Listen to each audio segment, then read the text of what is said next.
welcome to Lee Sports Village, which is a sellout for this second Challenge Cup semi-final between Castleford and Widnes. The fans are filing in. The sun is almost shining despite the heavy rain that we had earlier, and the teams have arrived as well. Castleford had a tricky trip over the M62. There was a nasty crash that has delayed them a little bit, but they are here, safe and sound, and a few minutes ago headed into the sanctuary of the dressing rooms and the peace and quiet. Darryl Powell there, the coach, shaking hands with a few well-wishers, getting their best wishes. Well, both of these sides are having their best season for many a long year, bringing back memories of their glory days. Happy days are here again, the skies above are here again. Let us sing the song of cheer again. Happy days are here again. Happy days are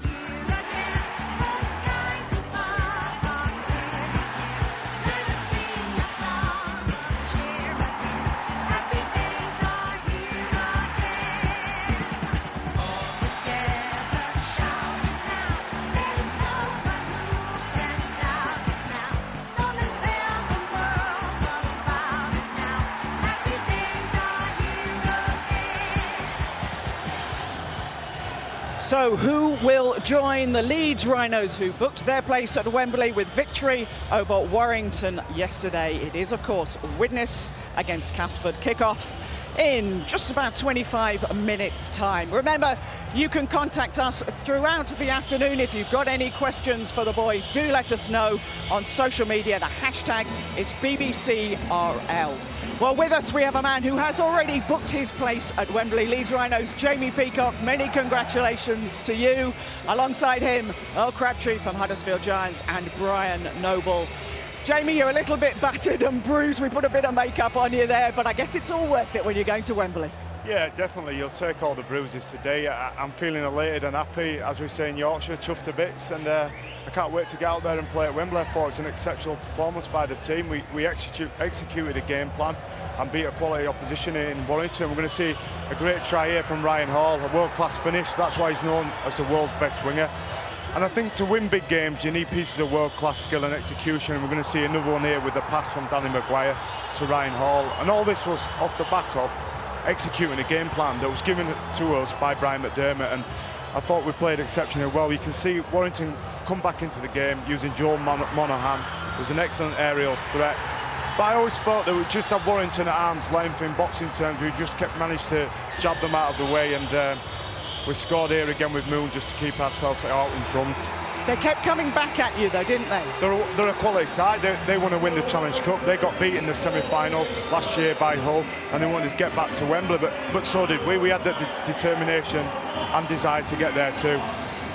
Now we see a breakaway try from Tom Briscoe, and when this kind of went over, even though it was a bit panicky at the end, deep down a little bit part of me thought, we're going back to Wembley here. Go on, Tom, get under the post, and Kevin kicks the goal, and I knew we'd be back there. A wonderful bit of skill from him there in full flow as well, wasn't it? Just the handoff. Yeah, he knew he didn't have the pace to get there. Evans is an exceptionally fast player, but he handed him off, and he's great in them positions. Now, Wesley scored a fluky try here, but I think we just managed to hold on at the end. And we saw at the final whistle how much it means to you guys to have another go at getting this Challenge Cup. Yeah, it's huge. We want to get back there and win, and we want to get back there and get the monkey off our back. I just pay credit to the Warrington players and the coaching staff. At the end of the game, when you're talking to them, they all wish us the best of luck in the final, and that takes a lot to do, because the semi-final is the worst place to lose. Well, the atmosphere is building wonderfully here, isn't it? I mean, it's fantastic, this, Brian. It's going to be full, and you can already feel it. It's bouncing. You can feel it under the feet, and I'm trying to concentrate on JP there, as you always have to do when he's that size. But I have to say, it's a brilliant atmosphere, and everybody's looking forward to this afternoon. And we thought it would be raining. Fingers crossed. For the moment, it's not. It's dry, and that should be good for both sides, shouldn't it, Al? Yeah, we thought the rain before would be a bit of a leveller for the game, but this dry weather has come from absolutely nowhere. A little bit like these two teams have come from nowhere to surprise everybody. But I think you need to look no further than yesterday to where the game should be played. A team with discipline, putting the ball into corners, another team attacking and trying to score off every single play, which started Carlisle's going to win today. I'm going with the discipline. Both have had fantastic seasons, haven't they? Castleford may be the surprise package, but 4th and 8th, they're both looking good for the playoffs. Well, the Super League table doesn't lie. That's a reflection of where Castleford are at the moment. 32 points on the league ladder in 4th place, and thoroughly deserved. But give credit also to Widnes, who are in the 8th, who qualified for the Super League playoffs this year. That's a remarkable achievement from both clubs. And the pundits at the start of the year was probably giving them less of a chance than that. I have to say, the roar here, we've got the Widnes fans behind us. We can barely hear ourselves speak as the Widnes players come out to warm up. It really is going to be absolutely fantastic here. The fans definitely enjoying the occasion. Going back to Castleford, Jamie, if people didn't think they were the real deal, the victory over Wigan to get them to this semi-final certainly confirmed they are, aren't they? Yes, that definitely sealed it. It showed a lot of guile that day and to hold in there. We spoke about earlier that the kicking game wasn't the greatest during that, but Wigan came up with a lot of errors, but Castleford won this game off the back of their defence. They managed to defend their try line for 10 and 20 minutes, absorbed the pressure that Wigan applied and went on to win. It was a huge win for the club and set them at their stall out as one of the favourites for this year for both pieces of silverware. And they played well in the rain. Let's not forget that. That was a wet day that day, and we were expecting some rain. I still think we'll get some rain today. So Castleford have a proven wet weather game. Widnes too will be relying on their kicking game in the wet weather. I think we're going to get some rain, which makes the start massively important for both teams. I don't know who picked the music here, but it is definitely bouncing. Well, you have to go back to 1992 for the last time that Castleford were at Wembley and the final. They were beaten by Wigan. A year later, it was the turn of Widnes to try to topple Wigan. In that Widnes side was Jonathan Davis. Jonathan, what are your memories of that day? We didn't play particularly well that day, and you know, Wigan were the side to beat. They beat Cast the year before, they beat us, so disappointing it was, very disappointing to get to Wembley. I've lost in you know, the semi-final, I've lost in the final, and it's you know, it's not a great place to lose, but today's game is all about getting there and thinking about the result, you know, after today. Just it's a great place to go. And, you know, when I signed rugby league, I wanted to play at Wembley in a Challenge Cup final. What's it meant to you to see them come back over the last 3 years and see them grow as the way that they have over the 3 years and really develop? Yeah, it's been very sad to see their decline, you know, once I retired, but sometimes, you know, you have to go down a couple of levels to find out how good you are and get your administration. And I think off the field and on the field, they've gradually, you know, put themselves back in a position where they're competitive in the Super League, which is fantastic. But, you know, it's great to see Castleford back. They're a great club. Darryl Powell and Dennis Best, I played with them, you know, for Great Britain and against them, you know, at club level. So for me today, it's, you know, it's kind of a trip down memory lane, and obviously, you know, my heart's with Widnes, and I'd like to see Widnes win. And but it's great to see these two clubs. It means a lot to the, you know, both sets of fans, and you know, it'd be nice to see a new name, you know, going into Wembley for a change. Indeed it will. Jonathan, thank you very much. Jonathan, of course, part of our commentary team throughout the afternoon. Well, arguably the star for Castleford has actually been their coach, Darryl Powell. He's done a fantastic job since he took over midway through last season. And on the pitch, well, there's another young Darryl who's stealing the headlines, Darryl Clark.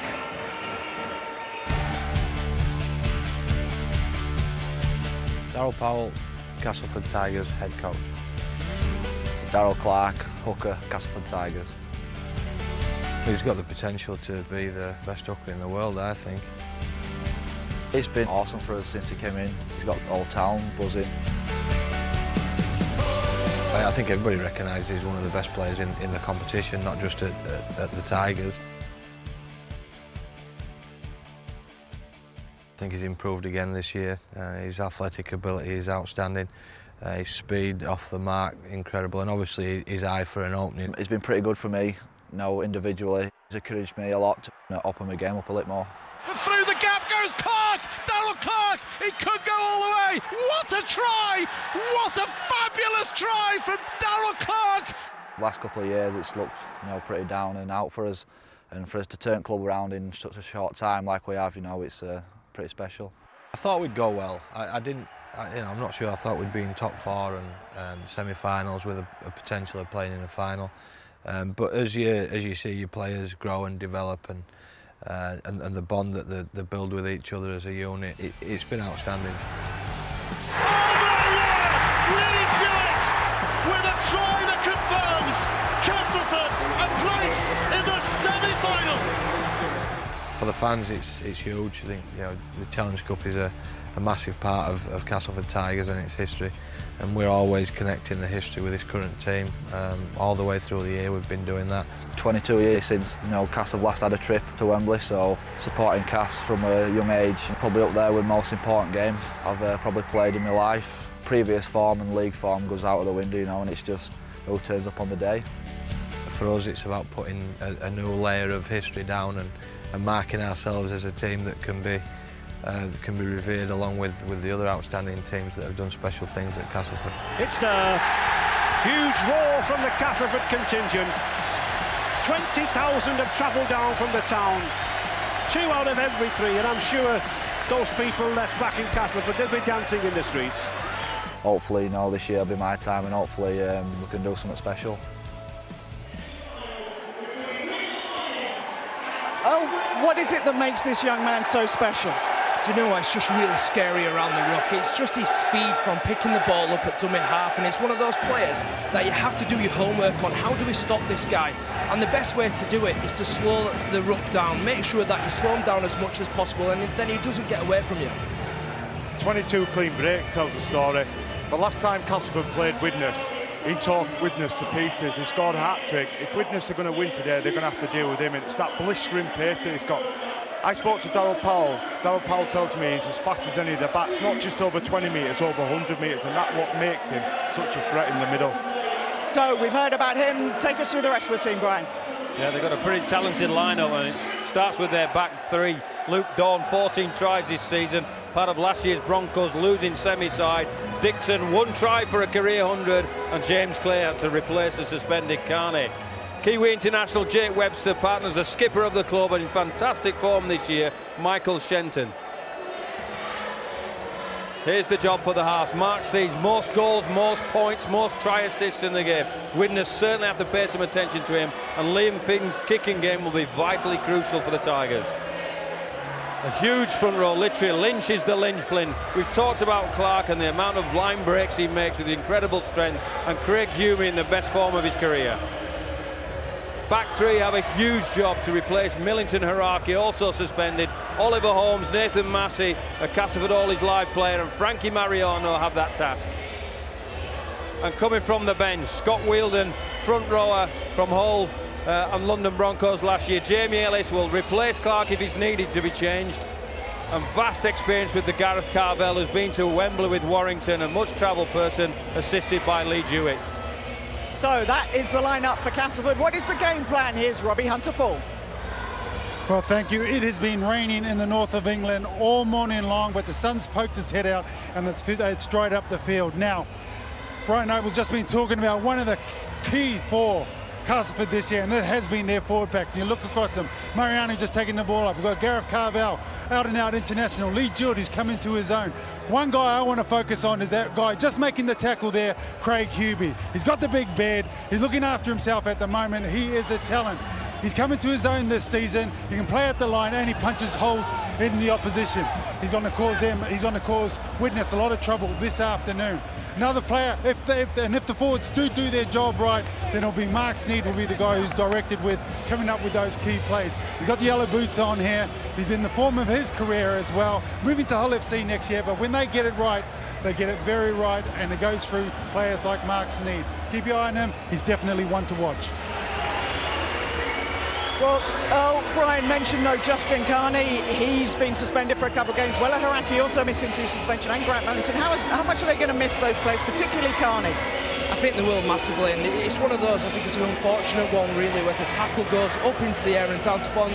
These days you just can't do them, unfortunately, but it's just how strong that Carney is. It gets you on the front foot, gets the ruck speed really quick, and that's when Darryl Clark can get out of there, and then Haraki as well, who's just coming to his own offloading, ball playing and making breaks for front. It's just been fantastic this year. As a coach, you'd be spitting tax saying that, wouldn't you? But they need to just get on with it. They beat Wigan without Justin Carney. For me, that's a dumb ban. You shouldn't be doing stuff like that. There's no malice in it, but you just don't do stuff like that. I think they're going to miss him today, that's for sure. But Darryl Powell has an ethos that it's the squad, not just a 17, it's a 25-man squad, and that ethos will be tested today. I think Millington's a bit of a loss. I think he's been unsung all year. I think he's got an offload. I think he's got a big presence. He's a big man. I think they'll miss him and Haraki on the fringes because Castleford have a passing game out there, and those two players can pass the ball really well and make good decisions. So I think it's a bit of a loss, but I reinforce what JP says there, in that they believe in the whole of their squad and somebody else doing the job. Well, we have heard from Darryl Powell. Let's hear from the Widnes boss, Dennis Betts. He's been talking to George Riley. Dennis, 24 hours ago you were working with us on the first semi-final. You said you'd have a pretty good night's sleep. So tell me, how did you sleep? I slept really well, yeah. I went and stayed at my in-laws last night. The family came up. We all had a nice night, nice family night, and then slept pretty well. You know better than anyone as a player what it's like to get to Wembley. What are these moments like for your players in a semi-final? These are about being composed and understanding your job, not letting not being afraid of the atmosphere, not being afraid of the experience that you're just about to embark on, but embrace it, enjoy it, and go out there and understand what your job is in the team. And that's all we've done this week. It's about what we've done in the week, what we've done so far this year. It's about embracing the experience and going on and having a little bit of composure in what we're trying to achieve by moving forward. And do you talk at all about the history, how long it's been, what an opportunity this is, or is that something for another time? It's for another time. Those things are done in a week, and they're done by people around you. And when you're in your group, it's about our own history. It's about what we need to give for our families and for our fans and for ourselves. This is about today and about what it means to each individual player, and then we can open up to everybody else and how much is important to them. But the players that are out there suffering today and the players that are out there enjoying it are going to be the ones that have to really embrace the experience. Thanks, Dennis. You're welcome. Well, Dennis saying that he was fortunate he had pretty much a full-strength squad to pick from. Take us through their lineup, Brian. Yeah, an outstanding back three. Reece Hambry probably the standout with 14 tries this season. Paddy Finn, the Thato Heath product, with 13 from 22, and young Jack Owens on the wing completes the back three. The centres, much unsung, Christine in his third stint with the club, and Stephen Marsh, the former Wigan product. If he gets in the clear, plenty of pace. Kevin Brown, I can't overemphasise how crucial he is to this Widnes team, ably assisted by Joe Mellor, but Brown is definitely the go-to player. Their front row, the vastly experienced John Clark in his 18th season with the club, and young props Ben Kavanagh and Alex Gerrard need to ably support him today. And the back three is massively. Heb Cahill is the leader of the pack. He's the go-to man in relation to hitting holes off young Kevin Brown, and Danny Galea and Danny Tickle himself with plenty of Challenge Cup experience to help this Widnes team. Eamon O'Carroll and Dave Allen, two former Wigan products, coming off the bench. And also Lloyd White, the Welshman, is going to add some incision in around the halves, and Willie Isa, the Samoan international, equally at home in the centre or back row. Well, Widnes have been warming up in front of their fans. Let's go across to Robbie Hunterpool for their game plan. Well, we spoke up the Castleford forwards, and it's going to be these guys in the forward pack for Widnes are going to have to do a job. This man just about to do his wave at the moment, Heb Cahill. He's one player that Brian Noble just mentioned that you've got to keep your eye on. He can do it all. As a loose forward, he's got ball playing ability and great footwork. Now, just trailing off into the outside also is John Clark. He's the old father time of the club. You just see him there at the moment. He's just directing the play, and that's what makes him such a special player. Just going to the breakdown there, about to release the ball and putting the play onto Kevin Brown, where this is what they'll try to do, is score the try. Keep your eye on John Clark. And actually, I'm going to see if I can get to him. John, can I just have a quick word with you, mate? How's the preparations gone this week? Yeah, really good. We're staying calm. We've done everything we need to. It's just, as you know, mate, semi-final, you've got to turn up on the day.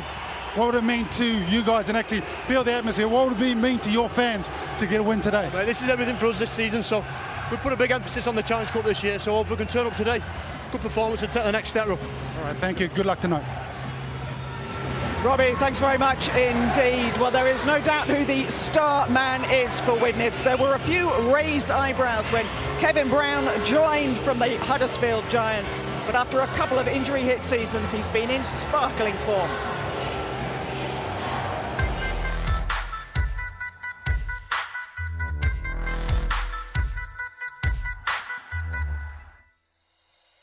Coming to Widnes was, you know, on the outside of it was a bit strange. I think a lot of people said I was crazy. I was the captain of a fantastic side at Huddersfield, but speak to Dennis and Steve O'Connor, the ambition they had and the way they were going to go about it, the improvement that they were going to do. They sold it to me, and everything they said they've done. It's one of the best decisions I've made in my career, and I love being here and I love the club, and I'm really happy how we're going as well. And I remember watching at Wembley and watching Martin Fire go around Alan Tate. Sensational try! Dreaming one day that could be me, and playing out there with my mates and doing something that you love on the biggest possible stage. I had a great day in 2004. I was only 18. Massive game, Wigan versus Saints. And we got beat, and I remember having a try disallowed and thinking my world had ended after that game. And then I went back in, I think it was 2009, and Paul Jackson, my mate, my prop forward colleague, busted my knee after about 15 minutes. Brown is limping off, Kevin Brown. We laugh about it now, but it was hard to take at the time. They don't come round often, and doing your knee in such a short period when I was out there at Wembley was hard to take. But there's a chance that we can get back there, and I'm determined to give it everything I can to get there again. If you'd have said to Castleford and Widnes that you'd both be in the top 8 and you'd both be in the semi-final, then at this stage of the year with 4 Super League games to go and a semi, you'd probably snatch their hands off. But that's how it's felt. It's great for the game, having someone different, especially when I'm playing for Widnes. It's good for me too. To give the fans something to cheer about, in this new era now, and they've had some dark days in the Championship and the lower parts of the Super League, and not having these big day outs. And I think from what we're hearing, there's 2,500 people in fancy dress turning up to the game, so it'll be a great occasion, and getting to the final will be everything for the town and the club.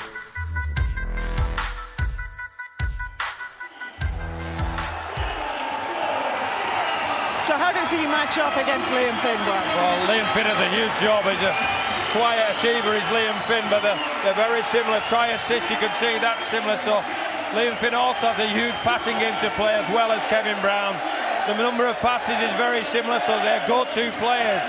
Tackling occasion, everybody's having a crack at Liam Finn. He's doing the double amount of tackles that Kevin Brown has to do in a game. I can't overemphasise how much the kicking game will be important for both players today. I think Kevin Brown's kicking game is probably slightly better than Liam Finn's. Having talked about the sunshine, the rain is just starting to come down. I have to say the clouds are getting a bit darker. Thank you very much for holding the brolly. Obviously, you played with him at Huddersfield. What's so special about Kevin Brown? I think it's his commitment towards the side, and I know that Dennis Betts is the coach, but I honestly think that Kev Brown will have a lot of input on what actually goes on the field. He's an organiser and a very smart bloke as well. He also came over for family reasons as well, so I've got a lot of respect for him, and I look back at it and I think it's probably the right decision for him, and he's gone on to be really successful and doing so well for them. He is utterly pivotal as well, isn't he, today for Widnes? Yeah, he's key.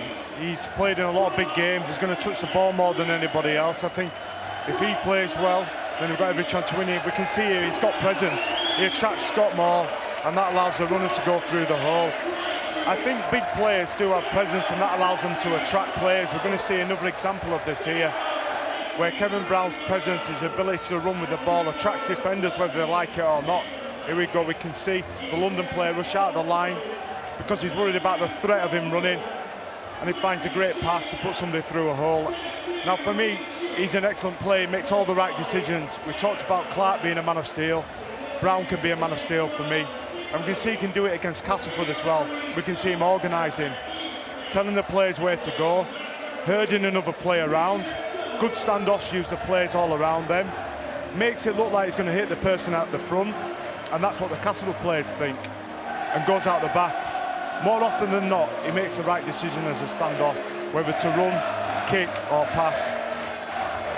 And we can see a break going there for the full-back Reece Hanbury, and he's got pace to burn. If he makes a break, normally it leads to a try, and we can see Arvan scoring in the corner. I think he's going to be key today. Look, I mean, will he be the kind of character, Earl, that will be chivying them along, or is he quite quiet at this stage? A little bit of both. he's one of these players that you'll see him, you can tell now he's really nervous right now, but that's how much he thinks about the game. This is how much it means to him. But he will be talking to the team, he will be getting them motivated, telling them what to do, the little bits, reminding the rest of the side what we need to do to win this game. He'll go around doing all the handshakes now. This is what everyone does before the game. But overall, he will be a little bit quieter than usual. And the team huddle there for Castleford. They're a very, very tight-knit group, this, aren't they? I think both teams are very similar in respect that they've got a whole community behind them. We've got two terrific coaches, a backroom staff to die for, and you can see that both clubs are clearly committed to each other. It's a good sight to see, isn't it? And this atmosphere is not only bouncing, it's rocking as well. What was it like for you guys yesterday at this moment? What is it like, these final moments? You just can't wait to get out there, to be honest. You've prepped all week for it. That's what the players will feel like, and they're ready to go out there and play. I think, again, if we use yesterday as a blueprint, the start's vital. Widnes have been poor starts throughout the season, conceded twice as many tries as Castleford in the first 10 minutes. They need to get that right today if they're going to go on and win today, Widnes. And I feel Castleford will want to start well as well. We can't underemphasise the atmosphere enough. I mean, though they play, to really good grounds, these two, this is something different, isn't it? Something special for them. Well, they're going to have to have prepared well, because they're not going to hear half the calls when it's this noisy. So again, reiterating what JP was saying there, the weather will come, I'm sure of that. The kicking game early is definitely going to be vital as well as that, and it's an important stat that JP points out in relation to Widnes not starting games well. This game can be not won at the start, but it certainly can be lost. So if it's 0-0 after 20 minutes, I think Widnes will be the happier team. And for the experienced players, how much do they look to the experience of the likes of Shenton when you've got your young players like Clark? How important are those experienced players in a lineup?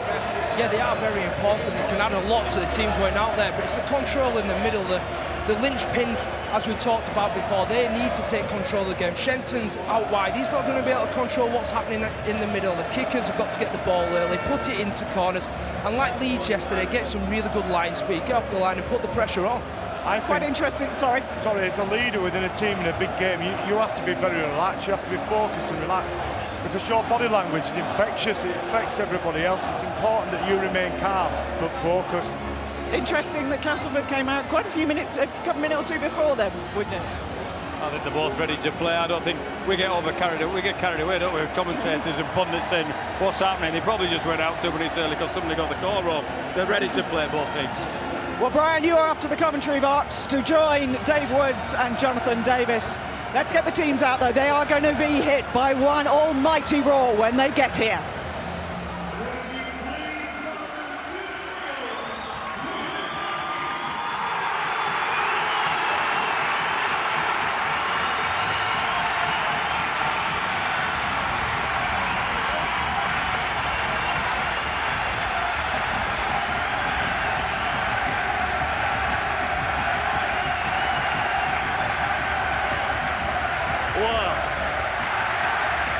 It is an unbelievable atmosphere in here today. Take a deep breath now. You might not get another chance for an hour or so. There's a real, raw, emotional quality to the atmosphere here. Two teams, two sets of fans who simply don't get enough chances to sample this kind of occasion and are determined to make the most of it today. This is the way they are lining up. Widnes bringing back Paddy Flynn and Alex Gerrard into their starting 13. Watch out for the footwork of Stephen Marsh. The thrill factor provided by the likes of Hanbury and Nella, with Kevin Brown at 6 pulling all the strings.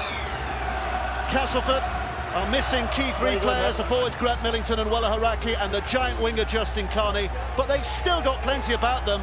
Their young hooker has been hearing, Daryl Clark, could have a major influence depending on how well the big fellas around him get on this afternoon. Richard Silverwood is our referee today. This is not the kind of chance that comes around every year for either of these two clubs. An entire generation has been born and raised since either tasted Wembley glory. For one of them today, this is going to be magical. Yes, and I think Brian McDermott mentioned yesterday how you handle the emotion of a big occasion. Well, this is a big occasion for these players because they haven't been here for a long, long time, and it means everything to these fans to get to Wembley. I mean, it's great to see the Warringtons and the Leeds and the Wigans and the St Helens and the Hulls who've dominated this trophy for the last few years. But there's two new names seeking glory today.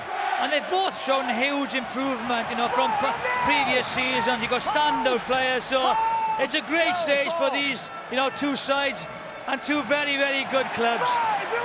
Settling moments, Kavanagh to his feet. Here's John Clark at dummy half. Two Clarks at hooker in the start of this game. John of Widnes, Darrell of Cass, both could be key features. That's just rolled out of play, so it'll be a tap back on the 20. The referee wants to make sure that I think it's a blood. Everybody's ready. I think it's blood there already. Gerard, yeah. No, it's all over that. We'll have to go off. I think the weather, you know, has affected, you know, everyone's mindset for this game, because it has been very wet, as Brian said earlier. You know, it is going to rain during the match, and the kicking game is going to be absolutely crucial. There's Lynch with a drive. Darrell Clark's at dummy half here to pick up and look for those big fellas to roll it forward. It's a big, impressive pack for Castleford. I think also, you know, they've got fantastic attacking pace, both these sides. And I think whoever defends best, you know, will win this game today. There's Clark up to halfway. Liam Finn, who was playing on this ground as a championship player 12 months ago with Featherstone Rovers, in front of what, a couple of thousand people? Nothing like the noise and the atmosphere and the occasion we've got here today. He's been one of the many success stories at both Castleford and Widnes this year. Whoever gets to Wembley from these two, it's a fairy tale. Go, five! Finn with a measured kick. Hanbury collects it safely enough.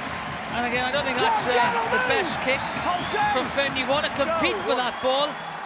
But it got the chasers up there, didn't it? Yeah, but you've got to compete for it. But you've got to compete the sets and get a good kicks in. Here's Danny Tickle, one of a smattering, a smudge of players who do have Wembley experience. Brian Noble, early thoughts. Yeah, just a reflection on the conditions. You might see maybe wet and drizzling a little bit. We see a half a break from Cahill. The ground is in magnificent condition, Dave, and it just can't be better conditions for playing football, and both teams will try to do that. And conservative starts in relation to Castleford, but they just want it to be at the right end of the field. I think these two teams will feel each other out early. Joe Miller with a kick downfield, but he's put a little bit too much fizz on that, and it's out of play for a tap back on the 20. Yeah, just on the state of the ground here, they played a big game here on Friday night, didn't they? Well done to Lee. Yep. The home team here who won the championship, secured the championship after a fantastic season. And what was a real party night on Friday night at this ground. 2 days to recover. And here we go again with the Challenge Cup semi-final. I have to reiterate what you know, Brian said. The pitch is absolutely immaculate. They had an Elton John concert on here as well a couple of months ago, which I don't think helped matters, but they've restored things since. Castleford looking to prosper inside the Widnes half. Clark at dummy half. Nathan Massey helps it on, and left it comes to Michael Shenton, who's been terrific in his leadership this year. 5 gone. Here comes a final tackle in this set. It is still a nervous occasion, both sides trying to settle themselves into this here. Taken well by Hanbury. Again, it's a good Castleford chase. Again, Widnes start only 10 from their own line. Well, I think it's a ploy from Castleford. I think they're just trying to get their kicks away and restrict territory on Widnes, but that's a great half break there, which enabled Mellor to run out of dummy half and improve their position. So they're genuinely in the arm wrestle at the moment, Dave. Kevin Brown is out. He's behind the 40-metre mark when he lets fly with that, but I don't think he's going to trouble the touchline. He's not. It is just a very good deep kick. Good kick. Great Holds kick. up. Claire. Great Look at that wall of black and white that was up there. Nowhere for Claire to go. So it's Castleford's turn to do the really tough stuff. Get into them. That could be either set of fans shouting that, couldn't it? Gold on the on the right as Darrell Clark makes the break. Helped by Dawn, and here comes Liam Finn. Finn's running away. There was a bit of a collision in the background, but Liam Finn is going to touch down. Is the referee happy with this?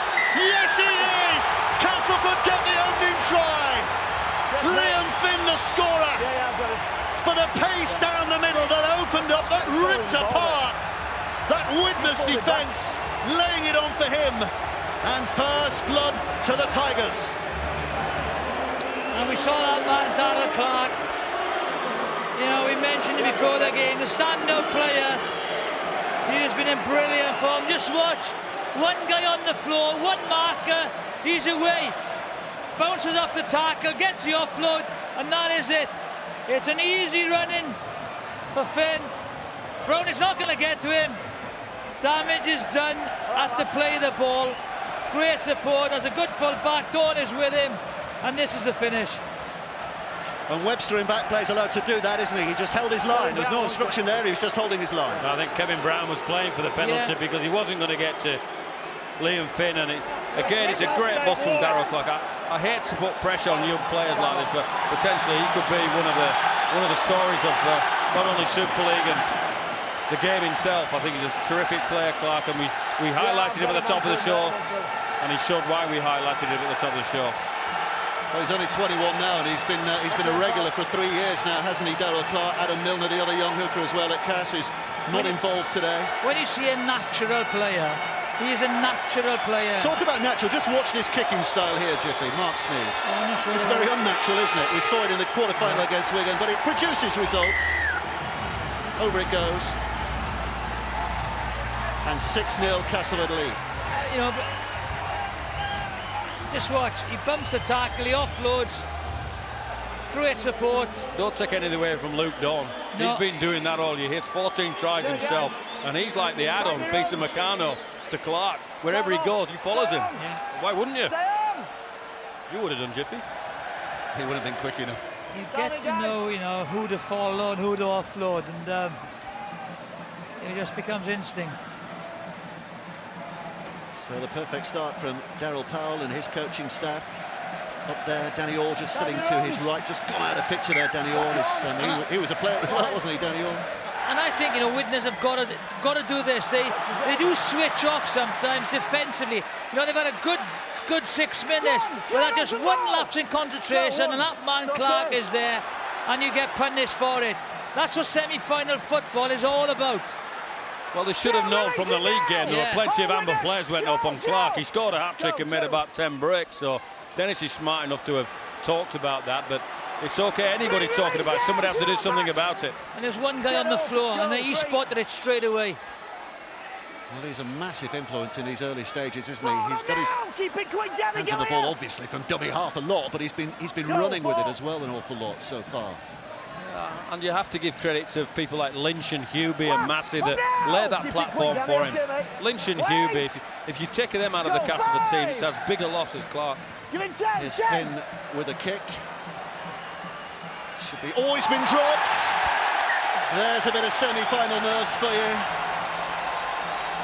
Oh dear. Yeah, had a little look. He had a little look then, didn't he? Just looked up. Just watch him. He has a little look before he takes the ball. You have to catch it first before you go anywhere. Just watch. Just has a little look as the ball hits his chest. He was clean bowled as well, wasn't he? He could have had his elbows together, those technique things we coaches talk about. Means as much to him as anyone else, Jack Owens today. Widnes-born lad, of course. His only Wembley experience was a school trip to Wembley in 2009. Here's Sneed. Offers it on now for Oliver Holmes. Castleford. The rain is tipping down as well now. Andy Lynch looks to get the arm free. Yard away, that's all. Darrell Clark's at dummy half. Sneed to his left. Here it comes. Sneed with a couple of steps. Clark's running on the outside, and he's in to score the try, I think. The ref's going to give it again. Richard Silverwood. That's a very, very good play, that is. A very good play. 2 tries in these opening 10 minutes, and Darrell Clark is at the heart of both of them, either as creator or scorer. And Cass already lead by 10 points to 0. Well, it's the run around from dummy half. It's on the back of the drop ball from Owens, and Widnes have to get on with that. They need to defend this scrum play. Clark, the run around. Sneed allegedly playing to Holmes. Clark wraps around him, runs around him, which creates the extra man, but he's too big and strong from there on the one-on-one. But just watch Stefan March. It's a great dummy run. It's a fantastic dummy run, first of all. And he just holds the defence. Oliver Holmes does the run, pulls him in, and he's on the outside for a try.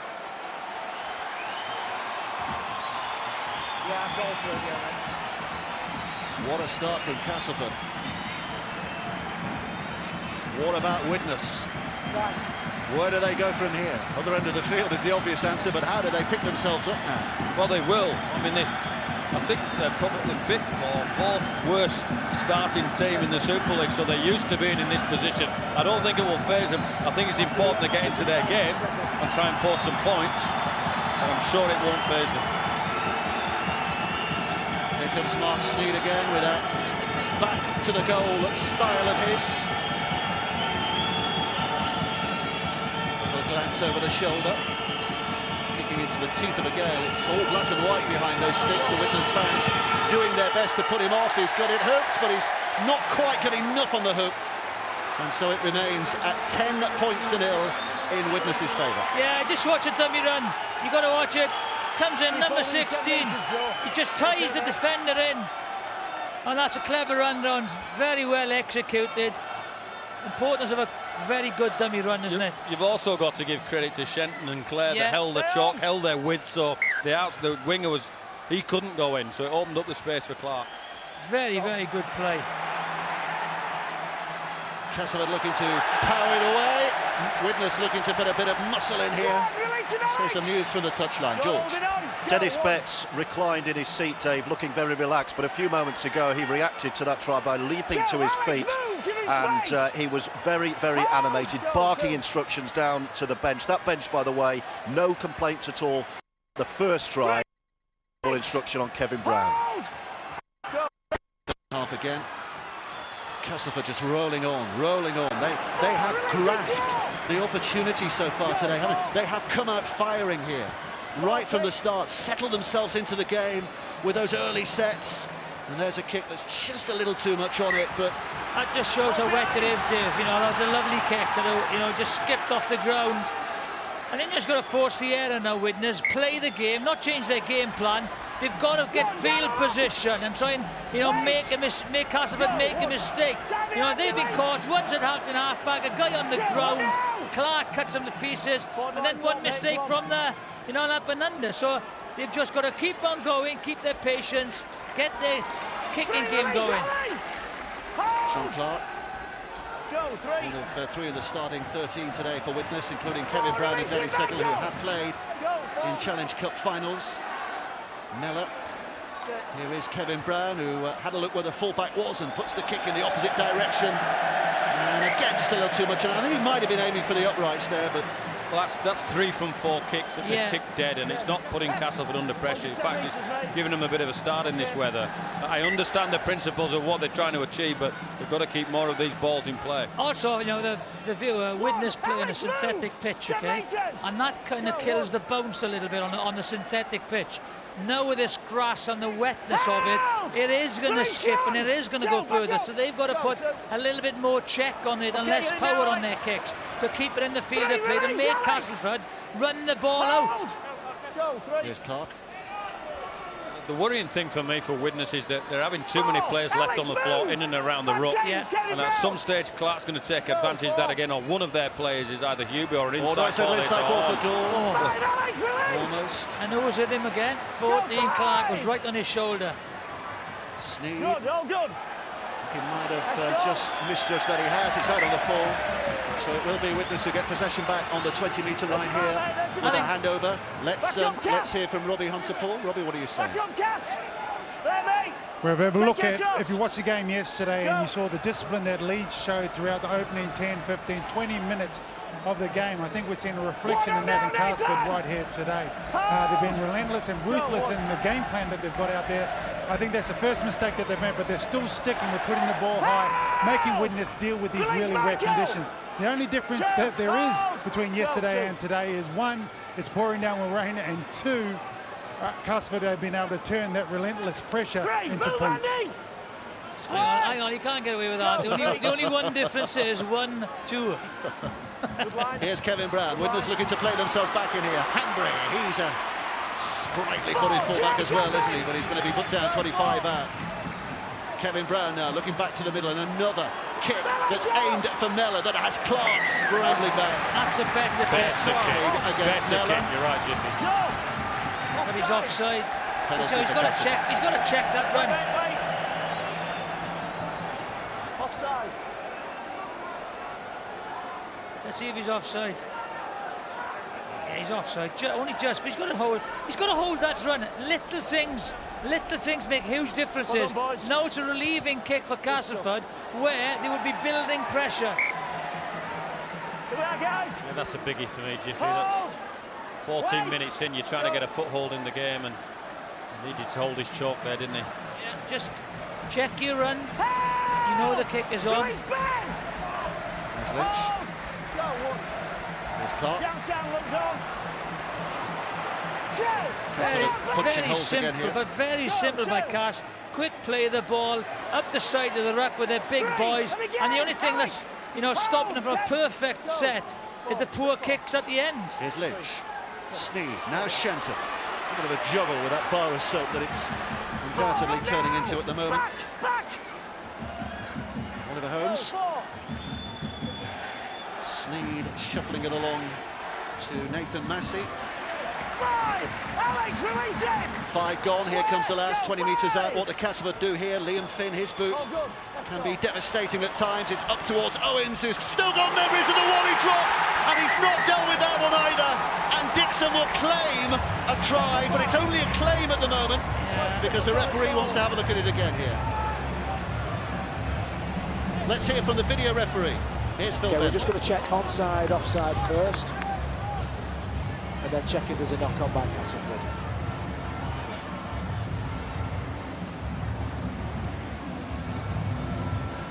Okay, looks like everybody on the right-hand side is onside, so we can roll that through, please. Just the challenge in the air, whose hand it touches.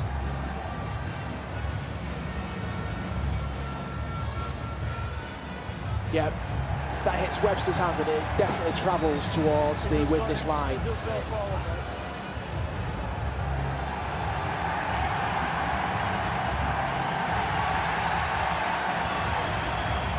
It's no try and it's going to be handover. Well, the Castleford fans, because they saw the ground and think this has been given as a try, they're going to get a bit of a shock here. No try. It is no try. The Widnes fans celebrating in response. So 15 minutes play, Kirk Dixon is denied what would have been a third Castleford try. But that was the better kick, because your out players, your centres and your wingers can get to the ball. That's the difference between the hand time on a good and bad kick. So a big deep of fresh air in the lungs for Widnes, because that's a huge relief from their point of view. Here's Danny Tickle looking to lead by example here. An injury stopped. And that doesn't look very good, actually. A player's reaction, that's an elbow.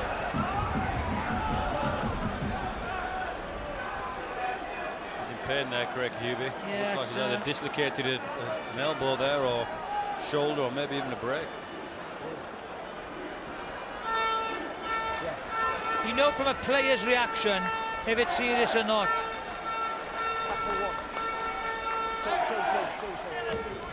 He'll be devastated if he has to leave the scene here, Craig Hubie.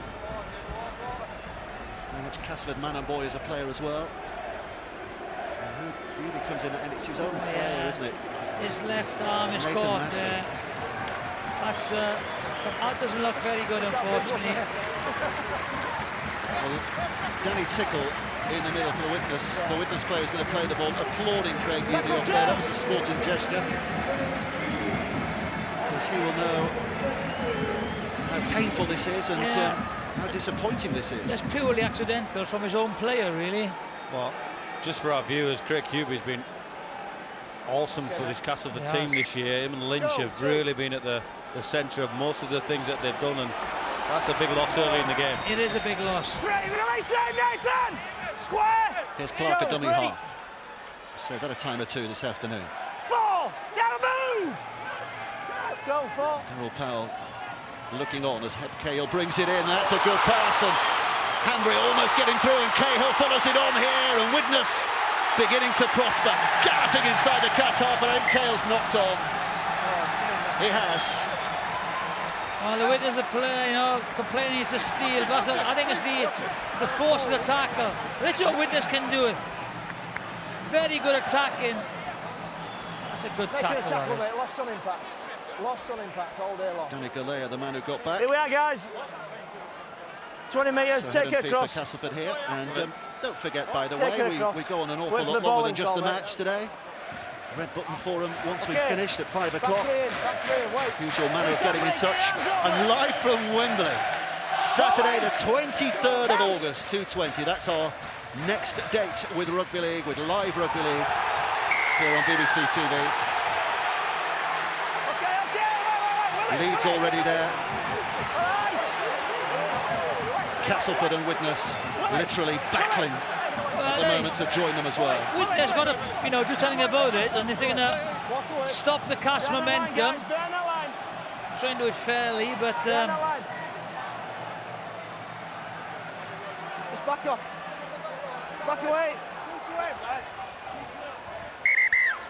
See what Richard Silverwood has to say Who's here. the culprit? Having a word It's with his nice touch tackles. judge. it's not that bad, that isn't. It's Cahill. Hep! Cahill. Hep! We just heard the name Cahill. Was it that bad? No. He doesn't need a lecture, Just get on with it. Hamilton's going against you, okay, you've got him around the neck. Okay, that's it. Sorry? Pretty soft there. Around the neck. Willie, don't need you coming in, okay, and pushing people. I was in the top. I was in the tackle. Yeah. He rushed for me. Right, don't need you coming in pushing people. Get on with it. Luke! man. I don't think Luke! Cahill thought it was that bad either, did he? Luke! I'm with him, actually. The problem for Widnes now is that tackle. We've got a penalty all day Yeah, long. we'll Okay, give we don't need you interfering. Castleford good field position again, wants to attack from. High tackle. So here comes a kick from Mark Sneed to find touch. He has found touch, so let's get the latest on that injury on Craig Hubie from George. It's a dislocated left elbow for the big Castleford Tigers prop forward. He's the kind of player, Craig Hubie, who doesn't react to injury. His face was a mask of pain. The doctor has just re-emerged and said it is a dislocation of the elbow. So he's not coming back. Joe! Releasing John! Won't be in Wembley. Castleford down a man on the interchange as well. Good luck. Sneed to his left-hand side. Quick hands, great hands from Dawn. Here comes Clare having a look on the outside. Does well to keep in the field of play in the end. It's good play with Dawn once again. A great play from Dawn, a great pass under pressure. Massey, Liam Finn just helping it on. It's Mikey Mariano who's going to be twisted down 10 metres away. On the goal line! Darryl Clark's the man at dummy half here. Go, 4. He's going to come back to the middle, and Liam Finn. Finn's got a couple of offers for the pass, but gives it to Sneed, who stabs it in. And a bit of a job to be done again here by Paddy Flynn. It's a great kick again. But lovely, he has done lovely. it, drop out underneath the sticks. It's a lovely kick though again, well weighted, just short of the line. With a greasy surface, you're going to go into your in goal. He's talking about Luke Dawn, by the way. I wonder if he got a little shiver down the spine when he came in here today, because he, of course, is involved in that London side that played here in the semi-final last year, one of the most one-sided semi-finals we've seen since Brian Noble was running around back in the day. What was that, 71-10? 71-10, Brian Noble's side lost in the Don't take me back semi-final. to the dark places. But Luke Dawn played for London last year in what was a very different occasion to what we're watching here today. One! Darryl Clark, Get square! dummy half. Wait! Go, 1. 35 out, Castleford rolling on. Here comes Andy Lynch again.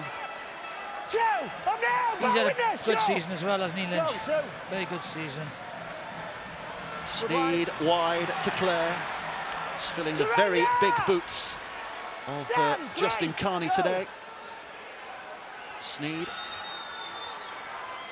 Lynch tucking it under the arm and having a go and testing the resolve of that Widnes defence. They've still got tackles in the bag here, a couple to go for Cass. They're in sprightly form and sprightly mood, and here comes Finn. 5! Goal line, Willie! This will be the last. Go, 5! Where's it going? Back to Sneed.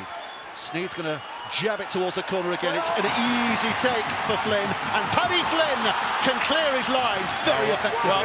Well defended Widnes. That's 2 sets on their own line. Yep. Was reminiscent to what Leeds were trying to do to Warrington, this Castleford pressure. That's a great catch and relieving run from Paddy Flynn. Here's Mellor. Tickle. Widnes digging deep, grinding their way back into this game if they can. But also, you know, after 20 minutes, you know, possession and territory, very similar to yesterday with Leeds and Warrington. Possession, 63% to Cass, and territory is even greater, 70%. So, just hang on in there now, Widnes. Get some field position. Miller with a kick. Up in a skip from Dawn. Finn in at dummy half. Castleford trying to get their players behind to play the ball here. Massey is the last of those who just stalks behind now. Clark out from acting half again. Dixon's in from the wing, helping out the big fellas. Widnes ready to receive another wave of Castleford attack. Here it comes in the form of Clark again. Up went the bumpers. Off he pushed them. Webster now running out, having a crack. Wanted to get the offload away. Just at his arm held up by Willie Isa. Final tackle. Kicks deep. Oh, it's a tester. It's a real tester. It's swirled in the wind and the rain. And that's what happens. That's what happens on a day like today. That was a nightmare for Hanbury. An absolute nightmare. And it's going to be a dropout underneath the sticks. I'm not sure if that goes forward. Went backwards, didn't I think it went backwards. He wasn't really certain under it, but I think that went backwards, and that should have been a bit of play on. But you know, a very good kick. I think Cass are playing the conditions a little bit better than Widnes. No frills. They're taking their big forwards up the side of the rack. There's a lot of attention on Darrell Clark, as it should be, making good yardage and a good kick. Very, very simple and effective play by Cass. See, I know you play for Widnes and all that, but backwards. Backwards? No, you know, Brian agreed with me. Listen, Woodsy, you're outnumbered 2-1. I thought it went backwards as well. Marquis Coiler. Good shot. Lynch, he went backwards with that big shoulder. Massey, a little bit of footwork put on as well, which just jinked him past Cahill, but there were others waiting. Tickle in particular. It's Mariano. Frankie Mariano down that right-hand side. I have to say the conditions have deteriorated. It's very, very gusty here now, and it's raining heavy. Here's Finn, searching back from whence it came. Widnes alert to that. Clark is put down, almost without making any yardage at all. Here comes the final tackle. Finn now grubbers it forward. That's an easier catch. Well done, Reece Hanbury. Read it really well. I think Hurricane Brenda's, or is it Brenda or Bertha? Bertha. Bernard. Hurricane Bernard's here. Ex-Hurricane Bertha, apparently. Yep. Bertha, is it? Bertha. Penalty. That's a relieving penalty for Widnes. Now then, they can get a good kick and a good attacking position. Lock it up.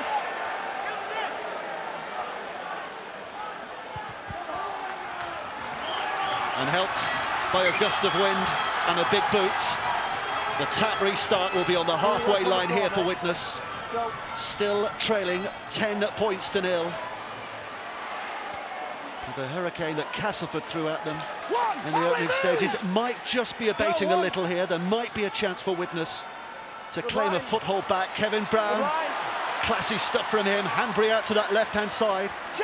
Chris Bean is tackled 25 short. Here's Tickle. Nella puts the footwork on Holmes. Holmes grabs the man and the ball, and he's claiming, the referee, that was a grapple tackle as well from Oliver Holmes. And this is about building pressure. I think he's evened it up there, isn't he, for the head Cahill one? I think so. Taps taken quickly. Tickle. Nella. Brown, they're coming at pace, they're coming with width, and here comes Dean. I thought Hanbury should have taken off then. Close enough. Ball went backwards. Kevin Brown trying to duck his way betwixt those three Castleford defenders. Here's John Clark. Nella. Tickle on his inside, and a A couple of dummies and then a try from Miller. An attempt from Miller. Clark again down that blind side. Quickly does it. A reach. Not quite slithering over Dave Allen. Has to pick up and play it quickly. Back to Miller. It's gone beyond him. Here comes Tickle. He tried to measure. Straight into the arms of the wrong man. And suddenly it's a recovery run. Look at this break here from Castleford. A wonderful run from Mariano, who's taken it beyond the halfway line. And he's dragged down there from the point of defence. Castleford are at the spearhead of attack here. Mellor, Sneed, looking back on the inside. That's a great run by Mariano, though. You know, kick right into his arms, and he just pinned his ears back and went for it. Webster, you might remember producing that wonder pass that led to a try against Wigan in the quarter-finals. Kevin, move! They've taken up position again here, Cats. This is Liam Finn. Sneed. Couple of dummies and then short pass and Oliver Holmes galloping through just at his ankles, tapped by Mellor. Mellor just caught him, he was over. Sneed tries to kick on the 6, giving it away. It's a great game, I have to say. Cat and mouse, it's very exciting game. There's last-ditch defence, desperation defence from both teams. Breaks from back rowers, breaks from hookers. Keep your hats on. Here comes Clark. Move! Dennis Betts looks calm and collected. Sure, he's boiling up inside, bubbling up inside.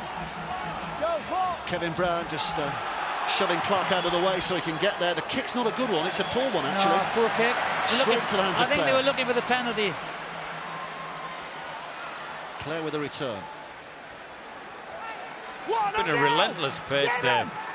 There's a lot of boys walking around there on the recovery from the kicks, and that's to be expected when the pace of the game's that quick. I think a lot of us caught up in the emotion and the atmosphere of this place. It really, first 20 minutes has been electric, very, very fast pace. Wait! Here's Finn. Shenton, and the runner on the inside, Dawn who's just overrun him, and Clare! Trying to get the kick and the chase in, but that rolls dead, and a tap back on the 20 metres. Luke Dawn is such a danger, you know, every time he comes in, you know, he's just got an acceleration, he's got good hands, he's got the awareness because he's played at half-back. Very, very dangerous player. Ollie, move! On the line, wait! Go, one. Widnes looking to run it clear again here. Willie Isa, the Samoan international, who did have a season at Castleford, didn't he? I say a season. He had a year there, but injuries meant he only played 9 times. Scott, move! So they certainly didn't see the best of him. I think on another interesting stat for Willie is I think he's only scored 3 tries in 3 Super League seasons. This is a terrific kick, right into the corner. Opportunity to keep Dawn and make Castleford for the first time start a set 5 and 5, 5 in and 5 from their try line. Shenton shoveling it back to the middle here to try and get a little bit of an advantage, but Widnes defence ready and lined up and waiting for this now. Sneed. Dixon, the winger again, he's got through quite a bit of work down the middle of the park, hasn't he? Good play by the Castleford back 3 there, you know, giving their forwards trying to get back. Now they'll take over. Sneed with a kick. Hanbury. Bounce is not kind for him, he'll be hoping it bounces. Oh, it just turns back on itself, so he's got to deal with this. Got to deal with it, and Castleford's chase is enthusiastic. So that's where he stays. Good kick and chase by Castleford. Less than 10 from his own line. Surrender two! Here's Owens. D. 3, on the Ollie! As you say, the word of the day, relentless so far. Relentless. 4, Ollie, move! Hold 10, Scott! Such a fast pace. Here's Clark. Willie Isa. 5, Andy! That's 5 tackles already for Widnes. They are still short of the 40-metre line, so it's going to take a good kick here from Mellor, who just sends it spinning, dragging along the ground. It holds up, which just gives those chasing defenders an extra few seconds to get up there. 1, amen! It's going to be an interesting last 10 minutes here because significantly dropped the pace as. Here's Webster. No, this is where like someone like Rhys Hanbury or Luke Dawn could be effective.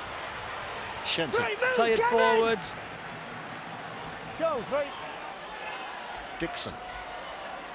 Will he move? Backs heavily involved in clearing the Castleford lines here. Now the big fella's going to go. Here's Lynch. Claims of obstruction. Ref says play on. Oliver Holmes on this left-hand side. 5! Up now! Go up! 5! Sneed dragging that kick across towards Dixon. Was lingering, but well done Owens again, who put himself in the place to catch that and has caught it very well. It was a good and catch. A penalty. It was a good catch. He was under a little bit of pressure after his last effort, cleaned it up. I didn't think it was a great kick from Sneed. You know, I thought both teams seem to be a little bit more conservative now. The pace of the game settled down and waiting for the error.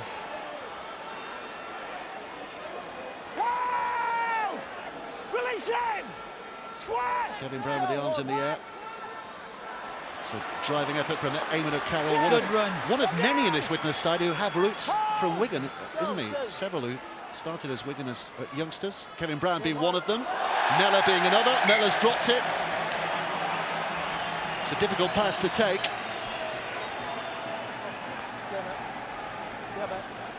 The pass dies on him. See how it dips really low and late, and not enough beef on it from Kevin Brown. And they've just got themselves out a little bit of a mire there, Widnes. It's a dangerous period of the game, this, for them. I think they need to score next to have the real belief. Yeah, I think so. Just haven't had the creative opportunities yet. You know, two quick tries by Castleford.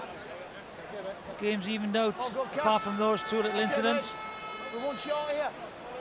Wait for the ball in, Coleman. Wait. Heads in.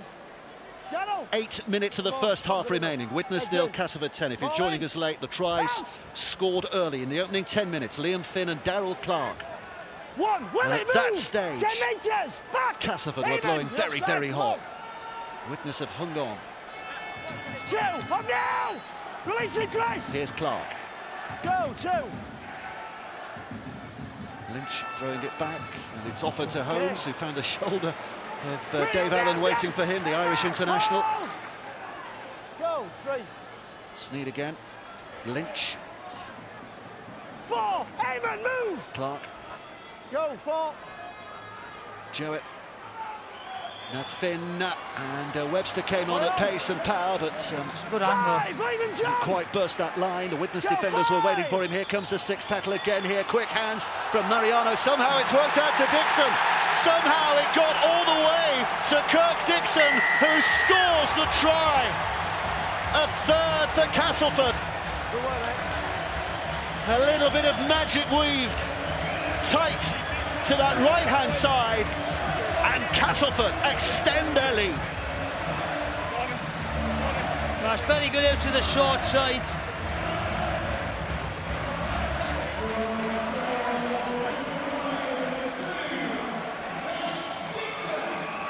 There you go to the short side. Again, Luke Dawn, great hands. Great hands, just watch him. And makes the extra man, gets the pass away.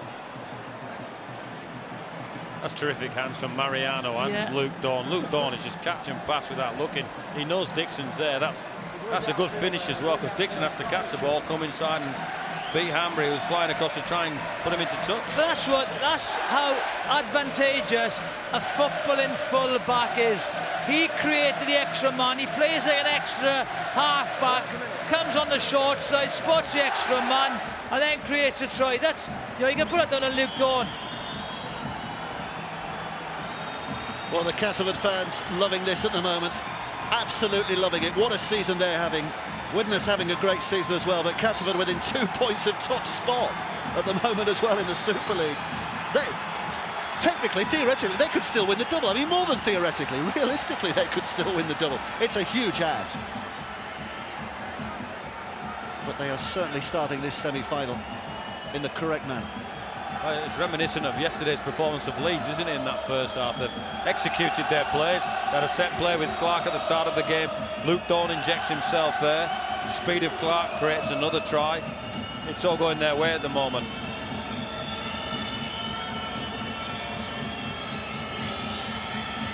So Mark Sneed kicked one, missed one of the two so far. on that touchline with the noise echoing in his ears, and he's pulled it wide again. The two difficult ones he hasn't managed to kick, but Castleford's still leading here by 14 points to 0. Great hands from Mariano and Luke Dawn. That's a no-look pass because he knew Dixon was there, and Kevin Brown was screaming across trying to close the play down. When you go into that pace, Dixon all has to do is step and finish, but well executed short side play. 7 minutes to the break. Widnes need a response before half-time? Well, yeah, it'd be great if they had it, but they can't concede another one. That's crucial. 14 points in a modern game of rugby league isn't that much, you know. So, but if Widnes get a score, it really sets up a great second half. But they can't allow Cass to score one more try. That's the important thing. I think George Riley's got some news from the touchline. George. Further news, Dave, on Craig Hubie, and apologies to any of our viewers who may be having a late afternoon snack of some description. The doctors here have been unable to put Craig Hubie's elbow back in. He has therefore had to go to hospital to try and get the elbow sorted out. Obviously, he won't play any further part here, and you have to wonder what Wembley will be like if Castleford see it through in a couple of weeks' time.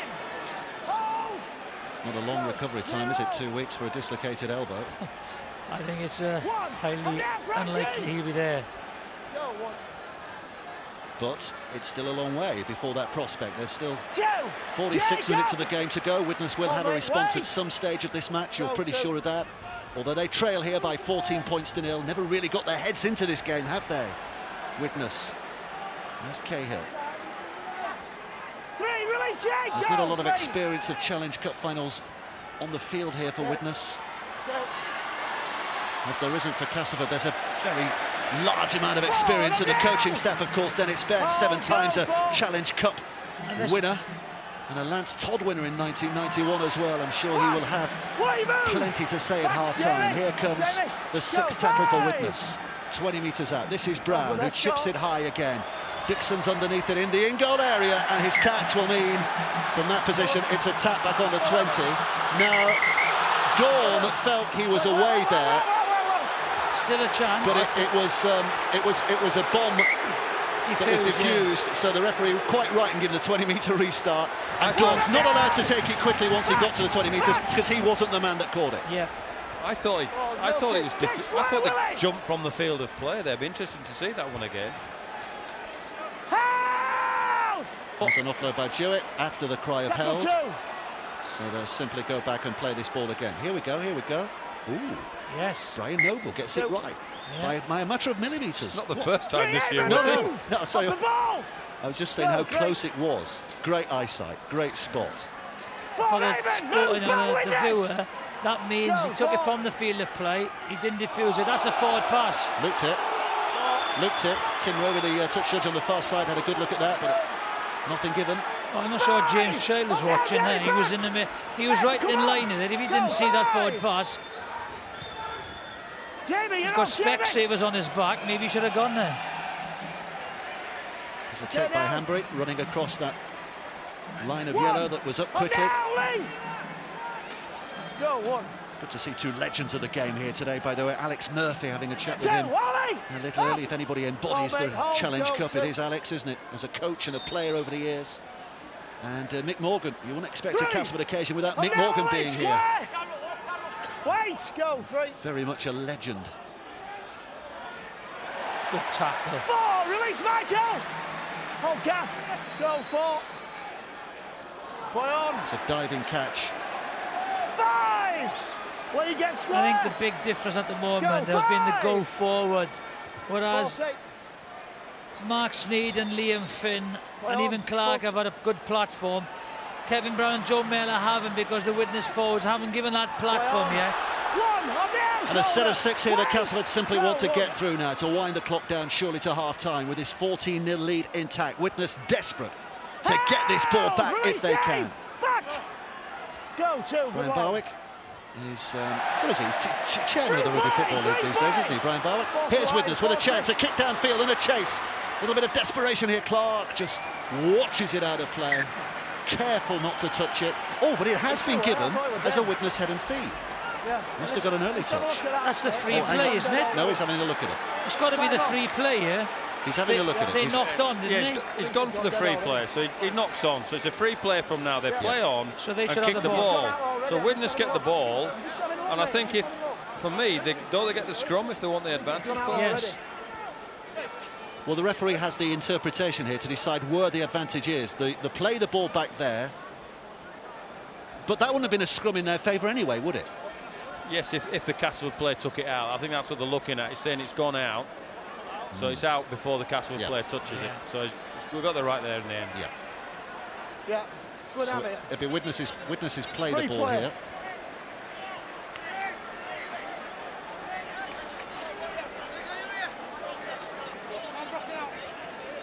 Feet of the scrum. Possession to Widnes. I tell you what, now with this only over a minute left, flat back line, is it worth a kick through to the post and a chase? No one's back, look. Well, the first effort is a barging run by Willie Isa. That ball's been lost. Penalty. Probably was worth a kick, but it's Luke Dawn that's racing out the back of the scrum, so he's got plenty of speed. I'd go for the post now, definitely go for the post. Would you? Yes. Get the kick back within 12 points, Yes, 2 scores. yes. Well, they've gone for the run, they're running it. They might. That's another penalty. And now they're a bit closer, and the seconds on the clock are fewer, so maybe this time they will go for goal. Referee stopped the clock. What do you do, Brian? Yeah? I would kick for goal here. I think they're only get 3 players at best here, and I just think, you know, to get to within 2 scores, as you say, with 2 scores instead of 3 scores. They're going to tap again, by the looks of it though. Lloyd White. Lloyd White will tap it, and here comes Hep Cale. Well, if they come up with nothing here, they will be very frustrated, but then again, if they were to get a score, 2 tackles to go. Here comes Tickle. Tickle throwing it back. Big drive forward here. Release it, Scott! Lloyd White's a dummy half. Wait, go, 12 seconds to go. Tickle looking for a path down the middle, has very nearly found it. Very nearly. So last play of the half. The ball's been lost. The hooter will sound before the scrum can settle down. Widnes come up empty-handed right at the end of that 40 minutes. It is Castleford in the shape of Liam Finn, Darrell Clark and Kirk Dixon who have their 3 tries. Clark very much the heart of all that's been good for Castleford so far. And Widnes 0, Castleford 14 is the half-time scoreline. Advantage to the Yorkshire club at the moment.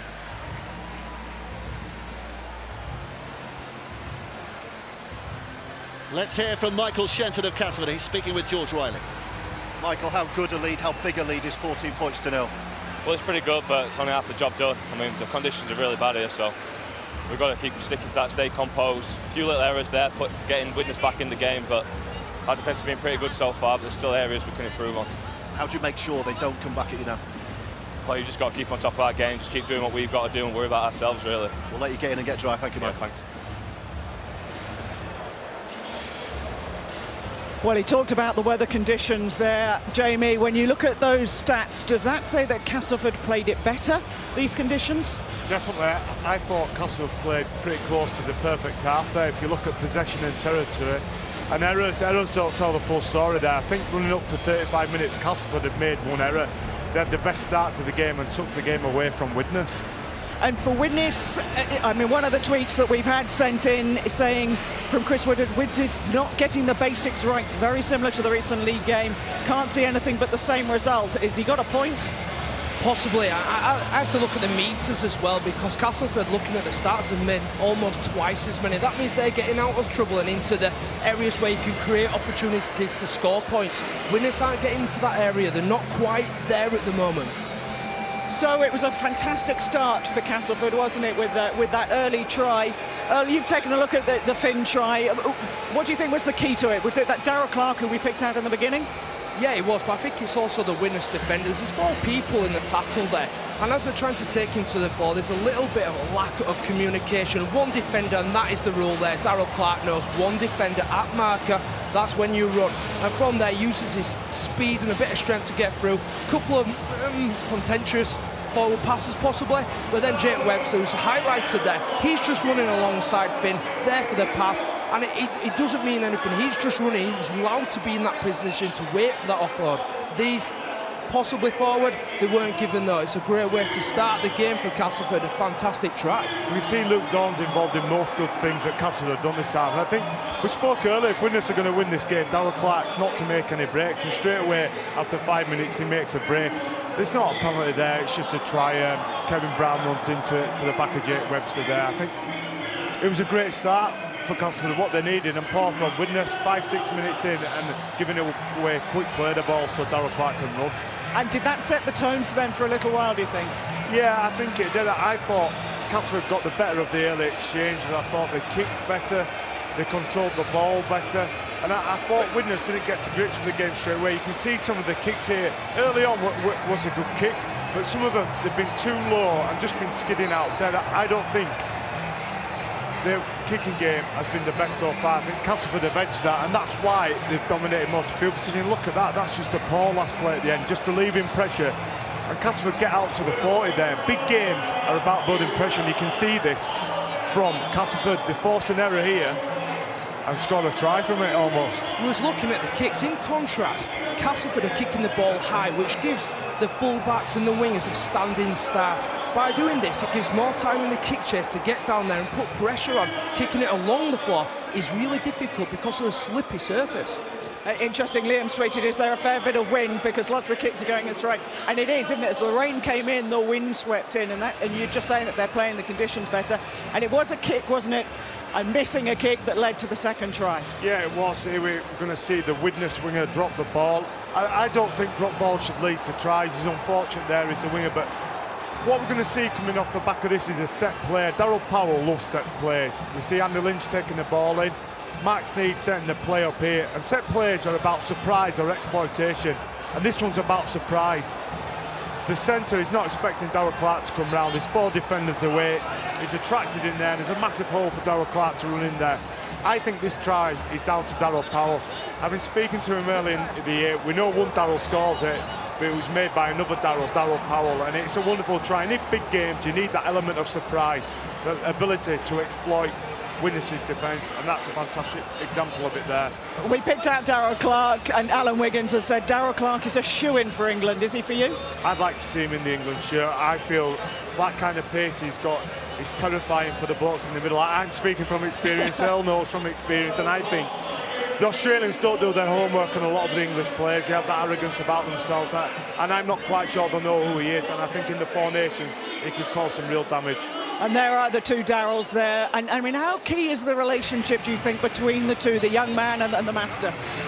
Yeah, I think it is key because you've got to try and get the best out of your players, and I think that comes down to understanding the players that you've got as well and how they react to certain things. A lot of coaches will maybe give them a hard time or put the arm around him, and I think he's got the right balance. He's obviously doing the right things of not just Darrell but the rest of the team as well, because they're all working hard for each other, and you can see that they're working for the coach as well, which is a massive thing. Well, Craig Hubie had to go off. He's had to go off to hospital to have that elbow seen to. He had a great impact at the beginning of the game, didn't he? It's going to be a big miss for them, probably for the rest of the season, one assumes. Yeah, you would think he's not playing again. I think he's been in exceptional form this year, and they are going to miss him. They're missing Millington already, but we come back to what we spoke about at the beginning of the programme, the squad ethos. Can their squad adapt to it? They've got Gareth Carvel on the bench. He should be able to make the meters for them, but he was playing very well within that game. It's unfortunate to see. Nobody likes to see a player go off like that injured. I think he's going to be a loss for Cass. He is a key player for them as well, isn't he? He's been one of those unsung heroes for them in many ways. Yeah, I think it's the way he plays as well, sort of supports the team, and like you say, the ethos, they work hard for each other, but he acts as almost another ball player. He can get the ball out really fast, got great hands, get to the ball to Sneed and Finn, and he creates a little bit more from the middle of the field. It is a massive loss, but there are players that will fill in that role. And they went on to score again. Some lovely quick hands, wasn't it, for the final try? It is quick hands in the end, but what we're going to see at the start of this is what epitomises the way Castle played this year, with plenty of ball movement and making defenders make decisions. We're going to see Andy Lynch take a set-up play, and then we're going to see them play again here with plenty of players in motion, 6-7 players trying to make the Widnes defenders make decisions. and they get what they want at the end of it. A quick play of the ball which allows them to go down the short side. And it's just a little bit of lack of defence there and communication. The Widnes defender there should have travelled to the short side. He doesn't do that. Maybe a little bit lazy, lack of communication. It creates an overlap, and then it's great hands off the back of that. That's a wonderful ball by Luke Dorney. He knows he's going to get hurt there. He knows he's under pressure. He has to catch and pass within half a second and does that. And we spoke again earlier about world-class players at the beginning of the programme with Ryan Howell scoring that try. That again is a world-class piece of skill. So Dennis Betts there, probably giving a few home truths, do you think, to his players, huh? Possibly, but I think he looks pretty calm there, and I'm not entirely sure what they will be talking about, but maybe controlling the ball a little bit more, try and get out of their own area, because they're doing the hard work off their own line instead of creating these opportunities to actually score. And it only seems like a couple of sets that they've had on the Cass line. Credit Cass for everything they've done so far, but Widnes need to change a little bit, need to do something to get back into the game. I just like what Widnes were doing early in the game. They used some short sides and went away from that, and they got some easy meters with that. I think he's talking to them about going back to using that. Let's use some short sides and let's put the ball high, use the swirling wind and make some mistakes. Well, we saw Dennis just give Kevin Brown a quick pat there. They're going to need a big half from him. How do you think he's matched up against Liam Finn? I think Liam Finn's dominated, to be fair. I think they're all pretty similar, the stats there, but they're not telling you the quality of the kicks. That's not in those stats there, they're just numbers. I think Liam Finn's quality of kick has been better than Kevin Brown's, and I think that is the area that he needs to improve on if Widnes are going to go out and score points in this second half. We've had a lovely tweet from Tony Hewitt. He said, poor conditions. Has everyone forgotten this used to be a winter sport? Yes, we have. It's cold. It's horrible. Well, let us take a deep breath, because it's been a pretty frantic first half, and a man who knew everything there was to know about winter rugby. Ray French is going to take us down memory lane with his Challenge Cup memories.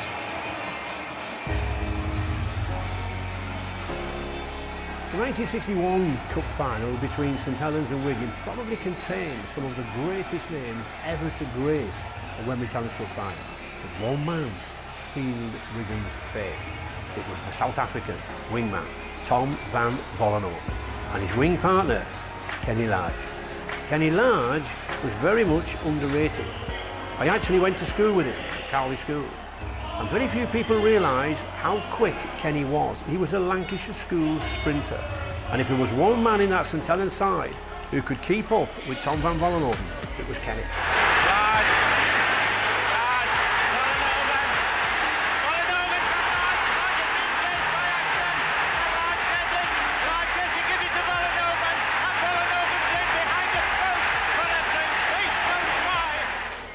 That was the end.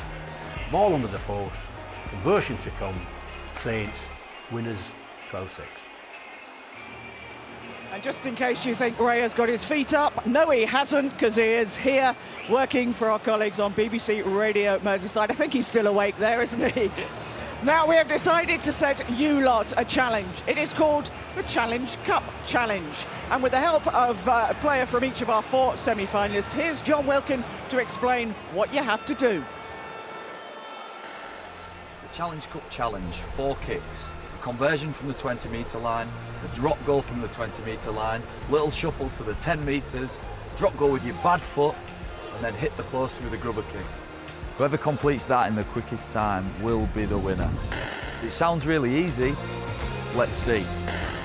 Gareth O'Brien, Warrington, Super League's answer to Gollum. Start. Try, beautiful. Jamie Ellis, Castleford, got here an hour early, he's been practising. Oh no, his pressure's got to him. Oh wow. Yes, strike Jamie. No pressure lads, but he's a back rower, the only back rower to do this. He's just taking it steady, you see. This is what back rowers do, nice and comfortable. Bad foot, easy. Bit of a rush on mate, you might win this.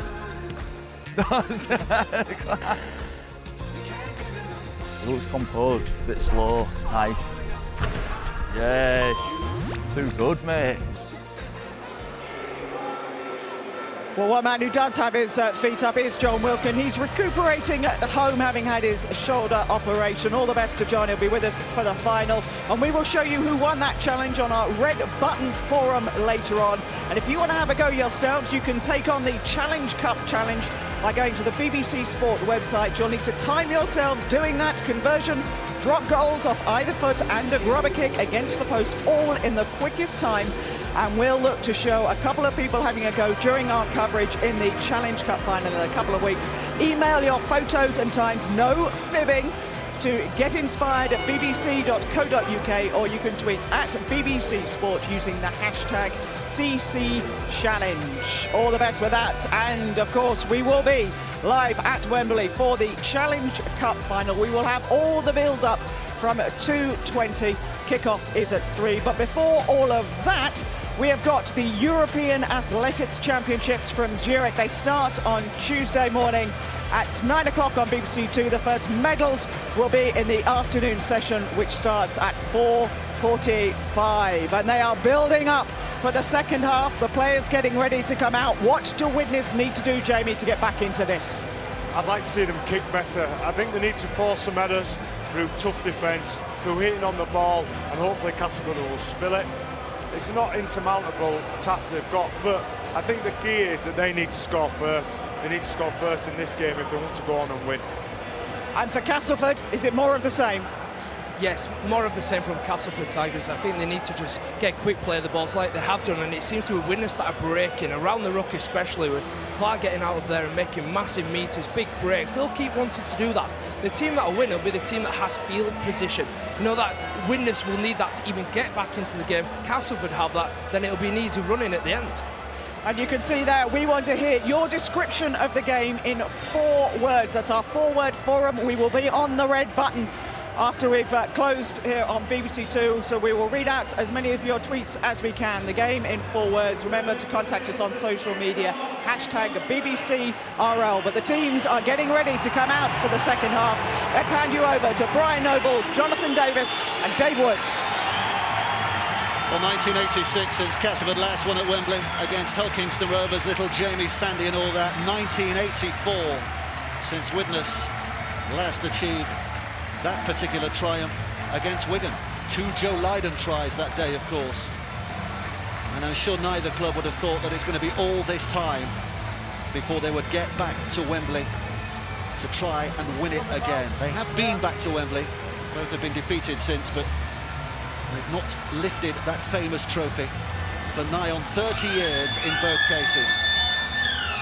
And Castleford at the moment best placed to go back and challenge Leeds for that title in a couple of weeks' time. But what do we expect from Widnes in this second half? What kind of reaction here from Widnes as Hanbury gets the half underway with that big boot? It's caught by Dixon, and here comes a Widnes charge to make sure that Castleford are kept to a minimum. Yeah, I think Jamie said it was important. The first score is important. Widnes need to get back into this game very, very quickly. I think it's it'll be. I think he was sorely missed with the Castleford. They dominated the first 20 minutes, and when he went off, they lacked that go forward a little bit. That's what Widnes have got to do: play the conditions, play them, solidly, but just take it forward first of all before giving the heart-backs the ball, because the Cass defence are just drifting, and it's easy defence for Cass. It's a decent start in terms of defence from Widnes, isn't it? Because that's 5 tackles gone. And Castleford are having to kick from behind their own 30-metre mark through Sneed. There's a bit of sunshine around at the moment. That kick's gone an awful long way downfield. It'll be a tap back on the 20, which is not a bad result from that, is it? It's not bad, but I'd like to see Widnes add a little bit of kick pressure on the Castleford kickers, because I haven't seen one element of that in the first half. And if they're going to get back into this game, they have to disrupt what Castleford are doing. They've had a bit of disruption with an injury to Hubie, so they need to add to their anxieties and the knots within themselves, Widnes. So it's up to Widnes, I think, because they're letting up 5 really good defensive sets, as you say there, Dave, and then I think they need to add the little bit of icing on the cake with some kick pressure on Castleford's kick. I think the Rugby League authorities haven't been scared of making changes to make the game far more exciting. And maybe that's one thing rule I would change. If the ball does go dead from a long kick, look at a restart somewhere, I don't know, like where change it. I don't think it's that great. Well, this is threatening from Widnes, but that was the 6th tackle. Well, just on that, Jonathan, and when you look at the National Rugby League in Australia, they've had a look at that, and they give you an extra play. So it's like the free play on an error. They're saying if you kick the ball dead, you get 7 plays in essence, and I think that would be a good change for our game to encourage more positive kicking. The other thing the Aussies have as well is a tap restart for the attacking team on a 40-20 instead of a scrum. Is that taking a bit too far? No, I think, you know, it enhances the skill level of the kicker. And the ball isn't out to play for the spectator. Anyway, fellas, we've got a semi-final to watch here. Here come Castleford making ground. 14-0 they lead at the moment. There's the kick. That is going to roll out of play behind the dead ball line again. It's going to be a tap back on the 20. So I wonder what was said by the two coaches at half-time. Daryl Powell of Castleford, Dennis Betts of Widnes, George Ryan. Well, it won't surprise you to hear that Dennis Betts have told his Widnes players, we can play better than this. Need more composure. That was the key message from Dennis Betts at half-time. Complete the sets, finish it, don't lose it. As for Daryl Powell, he's told Castleford just to keep on with their game plan and keep on applying the pressure. He did say they've been a little wayward at times in the last 15, and he's warned his players to be ready for the opposition to fight back in the first 10 to 15 minutes. The big message from Daryl Powell, Dave, keep our focus. There's Hanbury, who's tackled. There's Clark, who, is he injured there, Clark? I think he might be. He's a little slow to his feet, isn't he? Here's Cahill. Daryl Clark is being tracked by the physio here as he gets back in line to make his place in defence. There's Mellor with a kick. It's not a bad one. It might have travelled a little too far. It's going to be a drop out underneath the stick, so it was absolutely perfectly flighted. Castleford are complaining that it was a diffused bomb, that it was caught in that in-goal area, but the referee's got it spot on. Absolutely spot on. Brian Noble would have got that spot on as well if we'd asked him. Already nailed, don't worry. Luke Dawn just in the field of play.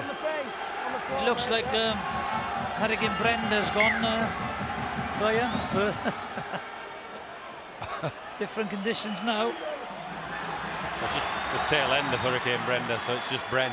Bertha. One, Scott, move! Oh, mate. Go one. Here's White. Out to Brown. Okay. This is Hanbury. Spinning into the line, and Liam Finn getting a hold of him and pushing him perilously close to that touchline on the near side. Dave Allen now will just straighten things up. 10 metres out. Widnes need to score next, and this is a decent position they find themselves at the moment. Here's Cahill, who's dropped the ball from Kevin Brown's pass. This is the advantage play for Cass. So although it looks scruffy, there's no great concern for them because they will get it back. Poor execution there, unlucky for Widnes, but it's a better start for them. They've had far better field position in the start of the second half.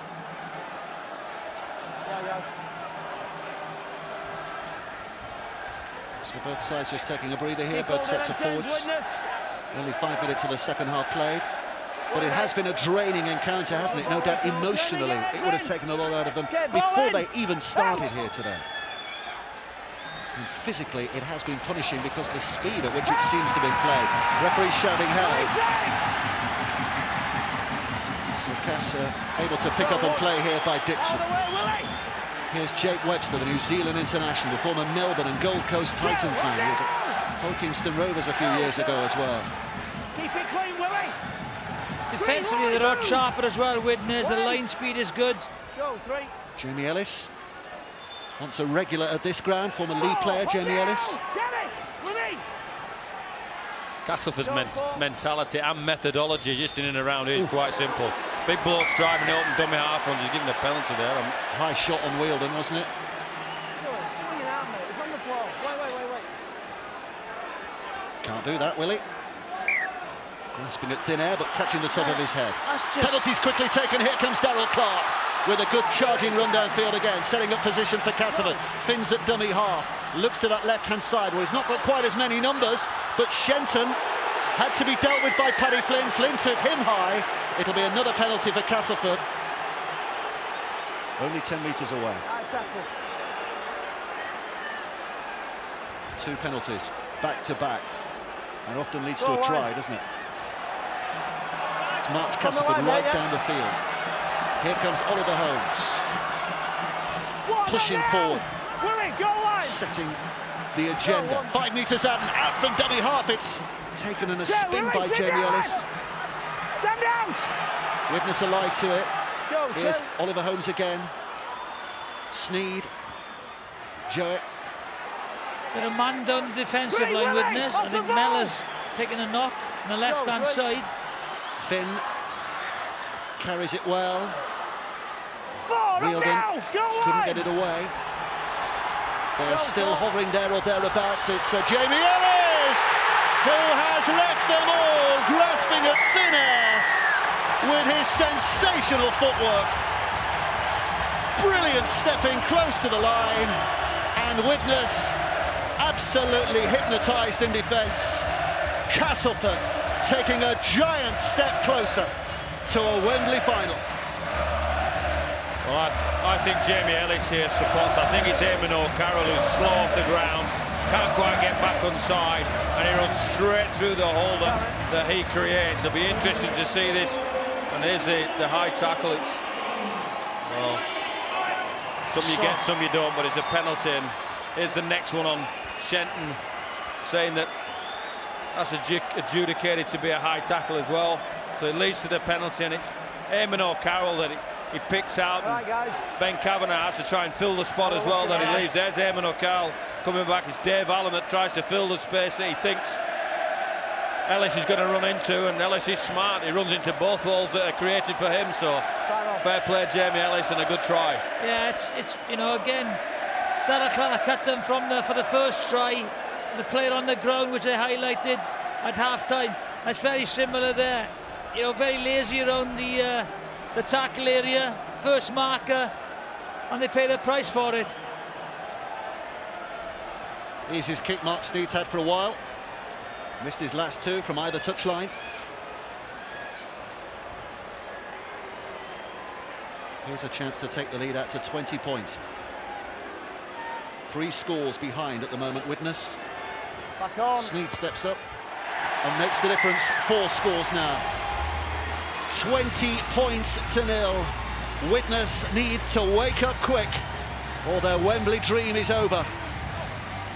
Castleford are taking it away from them here. Yeah. There you see Eamon O'Carroll leaves a huge hole behind him. He's not looking as well or talking about it. Dave Allen tries to fix the problem for him. And it's just pennies from heaven for Jamie Ellis. He's very slow there, Eamon O'Carroll, and Dave Allen goes in to help him, and unfortunately he does the both of them.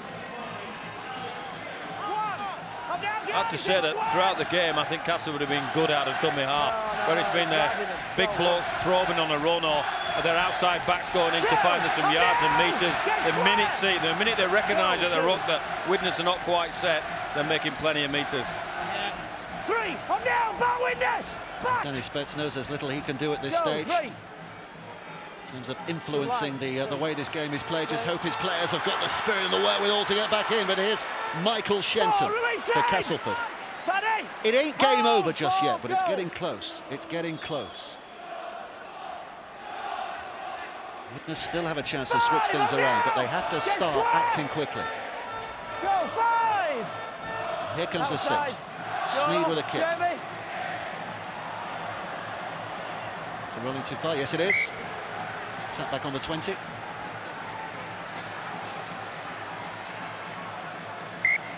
Good work. One, Scott, move! 80 yards to cover. Go, 1. In 6 tackles. 1 gone. Here comes a second. 2. Castleford are singing about Wembley. Go, 2. Here's Kevin Brown.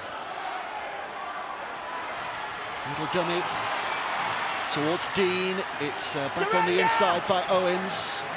Well, they're making decent progress. They're travelling well here, Widnes. Still with 3 tackles in the bag. This is Cahill. They went left, now they go right. A step by Stephen Marsh. His footwork is very good at times. Hard to deal with, and he gets a penalty. Just what Widnes needed at this stage. They're giving Castleford all the attacking plaudits in relation to what they can do, but tell you what, they bend their backs pretty well as well, Jiffy. They defend exceptionally well. I think the problem they have, the difference has been, you're right, Brian. They've hit it up, and then when it's gone wide, they've tried to create the extra man. The Tickle has lost it. Big mistake. Lost it. Widnes have it back again, and there have been several times today, haven't there, when Widnes will look and think, what might have been had their handling been a little better. Wait, go. Impact. Off the ball, Dave. Castleford driving it forward again here. 2, Alex, move. Go. Here's Finn. This is Webster, Jake Webster. 3, F, move, Lloyd. 3, wait. Go, 3. Straight up, F. Wielden. 4, Danny, move. He has played in a grand final, Scott Wielden, for Hull back in 2006. Losing side that day against St Helens. This is Andy Move, Lynch. Dave, F. Wait. Testimonial year. Go, 5. Liam Finn. Yep. Hanbury. He's going to collect it in the in-goal area, so here he goes. How far downfield can he take this? Mariano's across there to track him down and pull him down. 15 from his own line.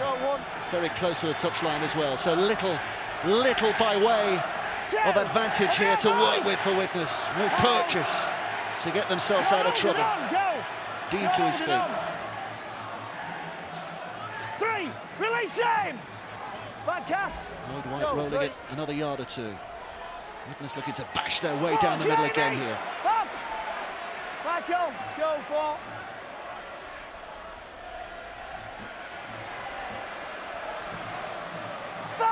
Castleford getting through their defensive duties here. Widnes finding themselves 5 short of the halfway line, so needing a kick again here from Mellor.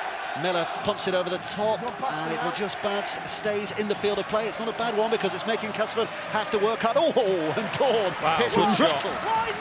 Lloyd White got right into him there, didn't he? Can still have it though, crucially. Bringing themselves forward. 2, up now. Wait. Go 2. Dixon. 3. Widnes showing no lack of enthusiasm just at the moment. Here comes Shenton trying to unsettle Castleford inside their own half. Up now, Danny. Going down. Danny Tickler got the shoulder in there. And here's the kick out of dummy half that is behind the 40-metre mark. Is a 40-20. That's a great kick. Absolutely spectacular. Just Jamie Ellis, take your hat off. Just have it. He just leathered that out of dummy half. He's in his own 40.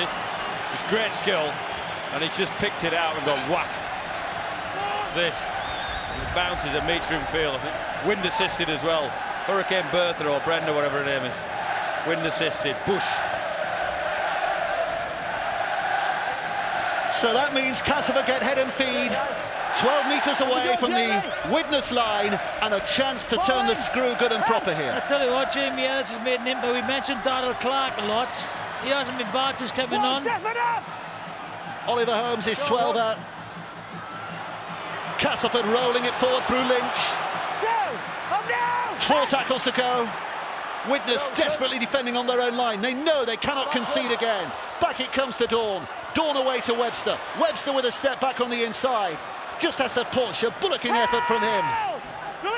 And Dixon stands at dummy half and throws it in for Finn. And Finn across the line, looking for the runners. Sneed with a kick. Oh, it's caught by Clare. Has it dislodged in the tackle. That's a great take, mate. It's a brilliant take. Morning, guys. Well, full credit to Widnes for holding out there. They're under immense pressure, and it's a smart kick from Sneed. We've seen that week in, week out, and half a week's a bit less energy into that, and he gets the clean catch there, if I could see it. I tell you, it's a great take and great defence as well by Paddy Flynn. Very good play with both winners. Make sure we get his heads in. Get ball in. Widnes end is very quiet at the moment, subdued. Knowing that their side are slowly losing their way here. 2, Andy, Gareth! Desperately needing to find some kind of inspiration. Castleford, dominating. 3, release played it. really well. Back, go, 3. Just trying to get a bit of a scoot on if they can. 4, release him! Go, 4. A couple of tackles left in the set. Here comes Kevin Brown down that left-hand side and offers it for Dave Allen, and Allen but the Castleford defenders quickly ran in. The ball has gone to ground again. It is another handling mistake. And Castleford get the ball back on their own terms. I think it was a steal as well. Hands in there. Clever play by Webster. Far too many errors now. Stopping that momentum for Widnes. Okay. Next set. Hold us 10s. Okay, Dave. Well, there's an interesting conundrum here if Castleford do get through to a Wembley final, which is looking more and more likely. What about those players on the sidelines there? The likes of Justin Carney and Wella Haraki and Grant Millington not played today. Combination of suspension in the terms of Haraki and Carney and injury for Millington. I mean, that's a real tough one for a coach, isn't it, Brian Noble? If a team wins a semi-final for you, how do you disrupt it? Pick your best team and the best players. Exactly. Unless somebody who's not normally in the team has an outstanding effort which gives you a sleepless night or a headache. Generally at the start of the year or through the year, you have an idea what your best team is, Woodsy. And Darryl Powell will pick that. Lovely little hands from Sneed. There's a touch from Kevin Brown, which has given Castleford another set of 6 here. Gareth Carvel is on the field. I think it's the first time we've seen him, isn't it, Gareth Carvel? Go, 0. He's the one Castleford man with Challenge Cup final experience. Well, if Peacock was impressive for Leeds yesterday, Lynch has been as equally as impressive for Castleford today. Go, 1. Good line. Here's Dawn joining in the fun for Castleford from the full-back position, but denied 5 metres away from the ultimate glory. But Cats are rolling on again here. Sneed's ball back, steps by Shenton, who's very close. Very close. Has to get up and play it quickly here. Oliver Holmes, the man at dummy half to deliver. Back to Sneed again, who pumps it in, and down goes Kevin Brown, has made a very good catch, and then gets the ball away to keep it alive. Widnes have to do that kind of thing now. Help!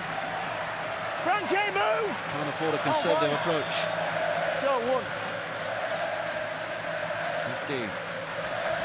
Help! Sellout crowd here today. It's a suggestion that having a bigger stadium, they would have filled that as well. And there'll be plenty from Castleford going down to Wembley. 3, move, Andy! Widnes still hoping that they can still find a way back here, but time not on their side. Tickle to that right-hand side. 4, Michael, move! Oh, Gareth. The Widnes fans are finding their voice now. Bit of top thumping going on from their end, trying to inspire their heroes. Here's Gerard. 5, Gareth! Go, 5! Nella with a kick. Castleford's back 3 would seem to have it covered. Here's Luke Dawn to pick it up, and opposite on the inside for Clare to have a go. 1, Dave, move! Chris! Again, the Widnes seem to be Chris! playing with a lot of wit, but it's just not that penetration from the forward. You know, I think Hep Cahill has tried to carry. That shouldn't be his role really as a loose forward. You need the forward, you know, the props in the second rows to take the ball in to lay the platform. And they just haven't, unfortunately, but they haven't been able to do that. They've tried to do it, but I think the Cass forwards have just got that advantage over them. Well, they're outnumbering the number of tackles they've had to make, Widnes. I think it's 4 extra sets that Castleford have had in terms of that tackle count. Here comes the 6th tackle, and Finn will put the kick downfield, and again it spins out of play, and it will be attacked back. And on as the boy said in the studio, the total meters, you know, it's just 800 for Widnes, and it's never 1200 for, you know, the Castleford. And that's the difference. The hard yards up the middle to lay that platform. Andy, move! Go. Don't forget the red button forum is coming after we finished here tonight. About 5 o'clock that starts. You know how it works now. Very good chat and reaction. And then a couple of weeks' time, that's all. We're off to Wembley Stadium, 23rd of August, 2:20 on air, BBC One HD. I tell you what, they've got to run that Jamie Ellis here. He doesn't really know where he is. He's got a bang on the head. Just watch it, number 20. They're trying to look after him. He's struggling to get back in the line. They've got to target him. That's the thing you've got to target. Off the ball! Go, 2. Played by Marsh. Widnes trying to just burst their way through the middle at the moment. Go, 3. Here it comes, left to Miller. Brown, Hanbury on again to Dean. Dean is going to be tackled. They simply ran out of room. Ran out of room on this near side. They're forced to go right because they haven't got the penetration.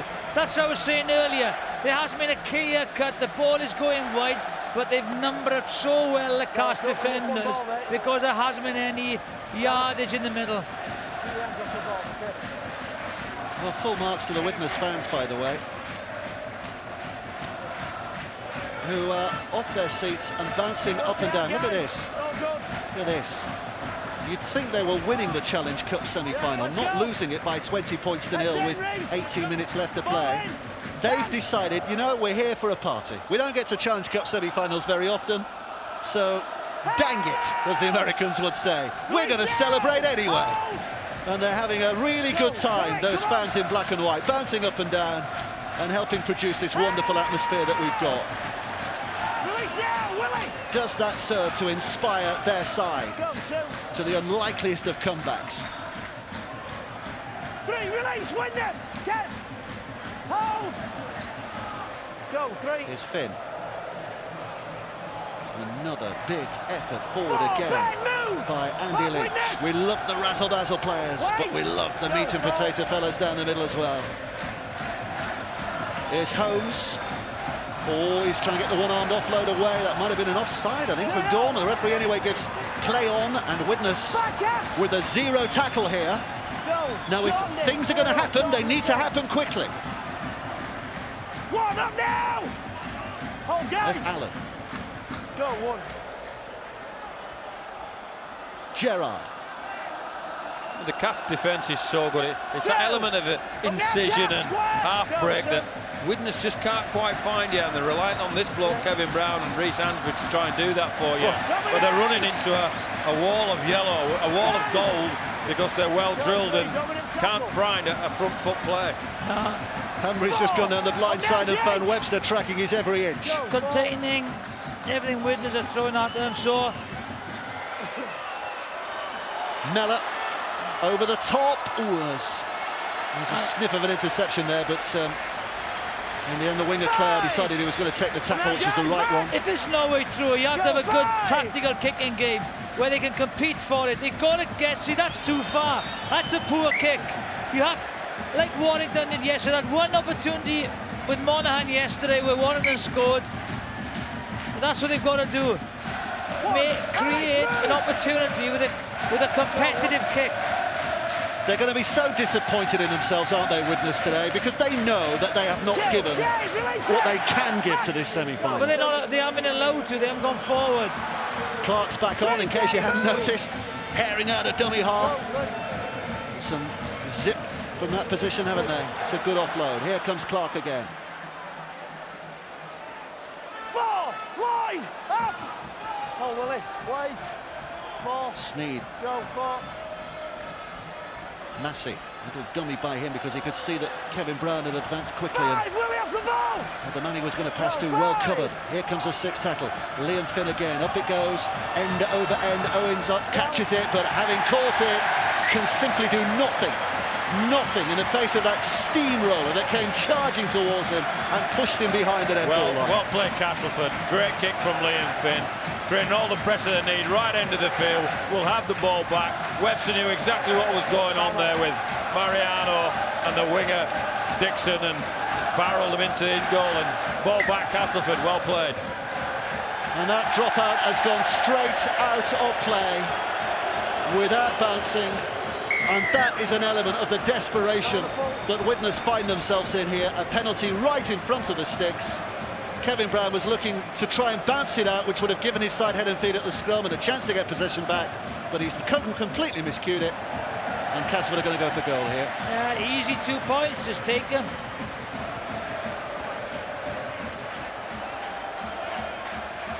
Well, hats off. I think we can start crediting Castleford with a Wembley final appearance now, can't we? And hats off to what they've achieved already this season. They started like a house on fire, and they've kept it up, haven't they? A little bit of a dip, a little bit of a lull mid-season, but they fired it back up again, and we were always questioning whether they could produce on the big stage. Well, they went to Wigan in the quarter-final and won. and they've come here on a semi-final. And as much as we're disappointed from a neutral point of view because we wanted to see a great game and a great contest, you've got to say Castleford today, under Darryl Powell, have shown that they have pedigree. They have terrific pedigree. And by the way, this noise is the Widnes fans. Brilliant, absolutely brilliant. So it's going to be a good final because, you know, one thing about Cass, they've got a very strong spine through their side. Sneed's goal, 3 out of 5 and 22 points to 0. It is as loud now as it has been at any point during the day. And the noise is completely black and white to our left.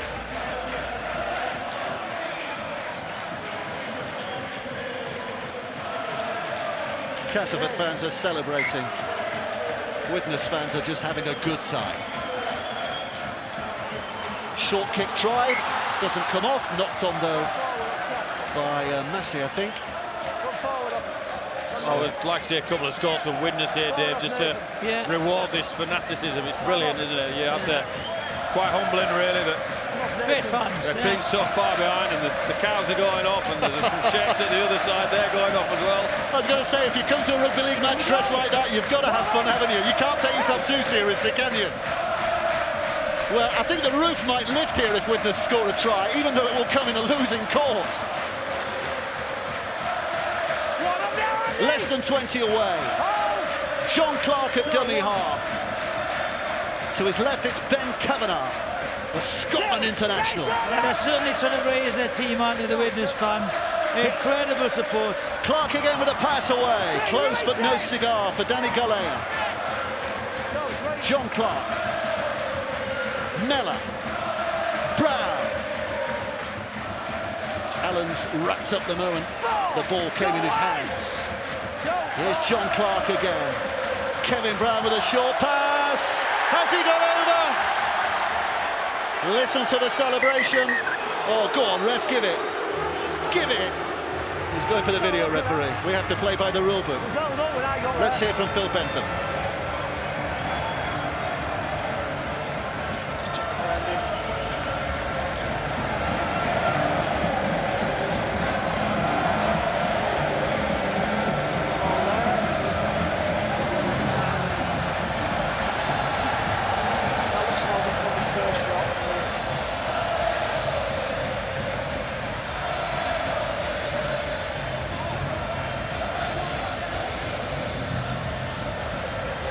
It's not as clear on that. I think if you go back to the initial shot, it was quite conclusive on there.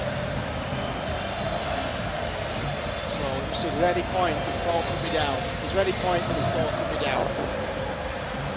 No, there's definitely an arm under it the whole time.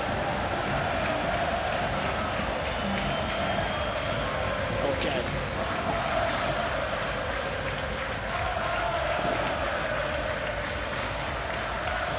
Yeah, we're happy with the shot that we've seen, so we're going to go no try, and it's tackle 5, 10 metres out.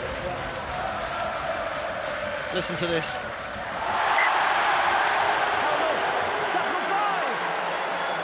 Widnes fans booing, Castleford fans cheering.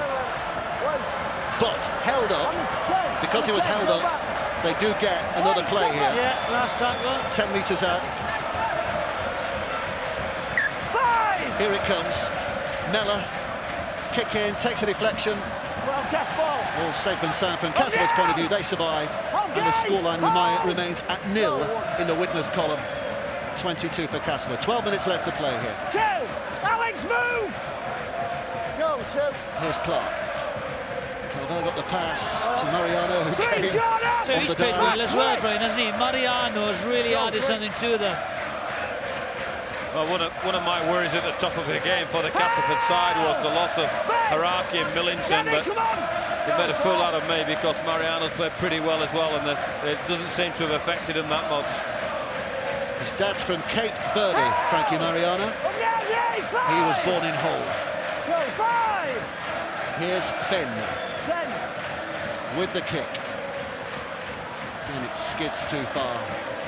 But we're playing out time here, 11 minutes left to play. Castleford have done that on 5 or 6 occasions now, and they just kicked the ball dead, and they're quite content to back their defence and keep Widnes at this end of the field. Well, John Clark's going for what Kevin Brown was aiming for earlier, which was to find a touch from the restart, but again, it's a kick that he won't want to see again. And here comes Luke Dawn. What a difference 12 months makes for him. As we mentioned earlier, that nightmare he was involved with London Broncos last year here. Well, a different, very different mood this afternoon. Here comes Shenton. They've just got a bit more strike, haven't they? They're a bit stronger, they look good athletically. Sneed. Finn. Dawn. Webster. Dixon. Webster. Try. Castleford are going to Wembley. We knew it before. Everybody knows it now. Jake Webster with the icing on a particular tasty cake. How good does this sound, Castleford fans? You're on the way to Wembley. What an afternoon for them. And again, it's all about keeping the ball alive. Carl Dixon has done well, the inside ball again, and supporting Webster. Very good for him, as Brian said, they've just got a little bit extra. They hold a couple of dummy runners, holds the defence. Again, it's Luke Dawn, the winger is sucked in. You know, young Jack Owens, and it's the inside ball. And again, it's Dawn, he comes in, it creates a 3-on-2. The wingers come in, it causes the inside defence to drift across. The ball is a live try.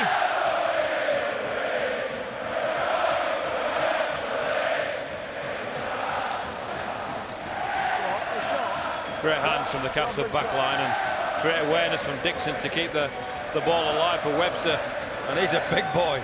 You're not going to stop him that close to the line, and you see how much it means. I think it's dawned upon the Castleford team now, if it hadn't already, with 12 minutes to go, that yes indeed, I think it's their day. Well, whichever of these clubs got there, it would have meant so much. It is Castleford who are going, and boy, what does that mean to that town? Darryl Powell, their coach, a Castleford fan as a kid. He's the man who's produced this resurrection of style down Weldon Lane over the season that is culminating in a Wembley final appearance in a couple of weeks' time, and who knows, they could still do a double as well. There's Sneed with a kick, 4 out of 6, 28 points to 0. There'll be some partying in Castleford tonight, I can tell you. Well, a nice backline move, Sneed at the front, couple of dummy runners, and Finney's partner in crime out of the back. And that third pass to Dawn, his speed creates so much opportunity, and the quality of his pass as well. Webster releases Dixon, and Dixon reciprocates.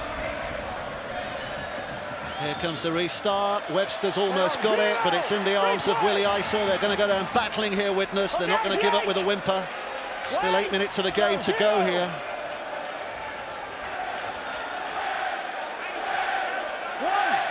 Kavanagh takes it in. Widnes there. Here's the resilient chants from those black and white supporters. Oh, and again it's been knocked on. Story of the day. Yeah, going wide again. You know, there's no change from the Castleford defence, and that's why they've been forced wide, and they've been marshalled extremely well in the middle and outside by the Castleford defence. You know, that'll be the most pleasing aspect, I think, for Darryl Powell, is the defensive performance of the whole side today. It's going to be the first all-Yorkshire Wembley final since Castleford were last there, 1986. Castleford against Hull Kingston Rovers. There's been a couple of Yorkshire finals since, but not at Wembley. Here's Massey. Up to the halfway line. Picked up by Clark. Galloping forward again here. What does it feel like to be involved as a coach or a player in a semi-final when you know you can enjoy the last 7 minutes because you're there? What does it feel like? Oh, to be fair, just blow the whistle. You want the game over and done with. It's invigorating, it's all of that. It doesn't quite sink in, but you know in yourself, and you didn't say it to any of your staff if you're on the coaching side. I'm sure it's the same as players. I'm sure you don't mention it until that final hooter goes. Yeah, I think as a player, when you know you're going there, you just got to keep your focus, play the game out. It is very, very enjoyable. You start appreciating, you know, what's in front of you. Well, it looked like a Castleford bench that had its emotions in check, under control, when we saw them then. Here's Kavanagh. They've got to play, I think it's Warrington next week, isn't it? Next Friday night, Castleford. Oh, here comes Brown. Class from the standoff, but his kick ricochets off Dawn. Picked up, though, by Stephen Marsh. Marsh for the corner. Is going to be held up 5 short. First break by Brown. Dave Allen. Searching back from whence it came. Michael Shenton said there shall not pass. Miller. Brown. Hambry's in the line, got the pass away. That's a super try. And listen to this.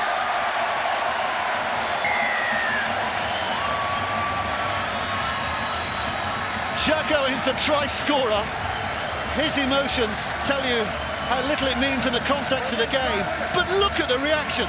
Listen to the reaction from the Widnes fans. It's as if they've just booked their place in the Wembley final. That's fantastic for Widnes. Fantastic for the fans and their reward, and a reflection of the hard work that's gone into the system. Yes, today they've been outgunned a little bit and not played the way they wanted to do, but it was a great break from Kevin Brown, and initially on support play gets the ball back to 0 on the kick ricochet, which opens up the opportunity on the left-hand side, and Hambry jumps into the line off the back of Brown and Mellor, and Hambry adds the speed. Webster tries to solve the play, come in off the wing, and which gives Owens the run into the corner. Well done, Widnes. Yeah, it's a very, very well worked try. That is superb.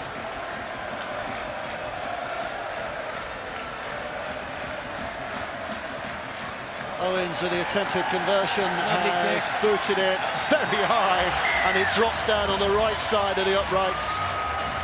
And Widnes fans again in utter celebration. The Vikings didn't quite come here and plunder, but they're still going to have a good time for all of that. 28 points to 6 now in Castleford's favour. Okay, guys, stay on. Stay on, guys.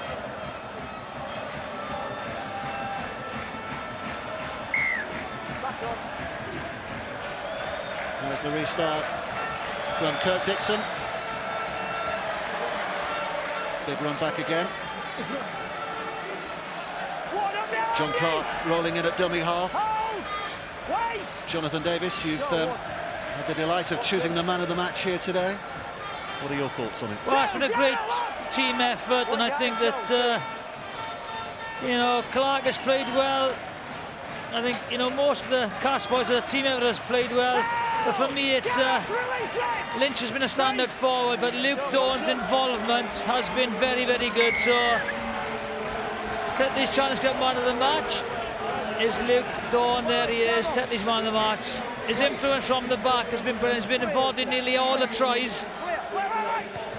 Well, I'm sure somebody told him last year when he walked down that pitch, absolutely desolate, having lost with London, there's always next year, son, and he would not have believed them, would he? He would not have believed how things could have turned around. Man of the match in a winning semi-final at exactly the same ground 12 months later. It just shows to show you've got to persevere. In everything you're doing, keep going.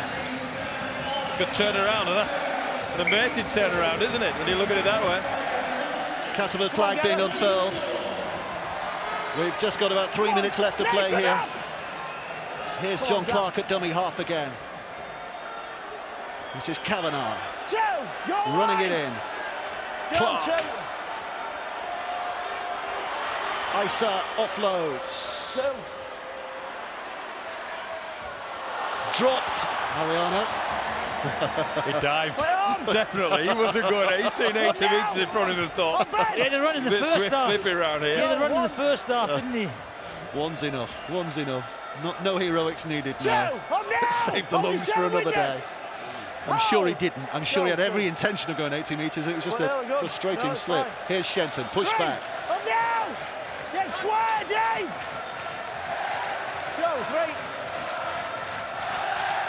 Webster. Release by Widnes! It's not the biggest of towns, Castleford. If you're a shop owner or a bar owner, make a note in your diary, August 23rd. Don't bother opening, because I think the entire town will empty and head down the M1 for a big Wembley day out against their... Well, they've always been cast as the upper crust rivals up the road, haven't they, Leeds? It's a big rivalry, big Yorkshire rivalry. Leeds against Castleford. It's going to be a cracker, an absolute cracker. Back, Michael! Go, one. Crowd has been brilliant, both sides, haven't they? I've never seen as many naked men, I have to say. Tops up. That's your story, and you're sticking to it anyway. Gerrard tries the offload, looks as though it might have been forward, and in uncharitable mood, Richard Silverwood says it was. Scrum down. There you are, Let me rephrase that one, Woodsy. Men with their shirts off. Semi-naked. Still as bad.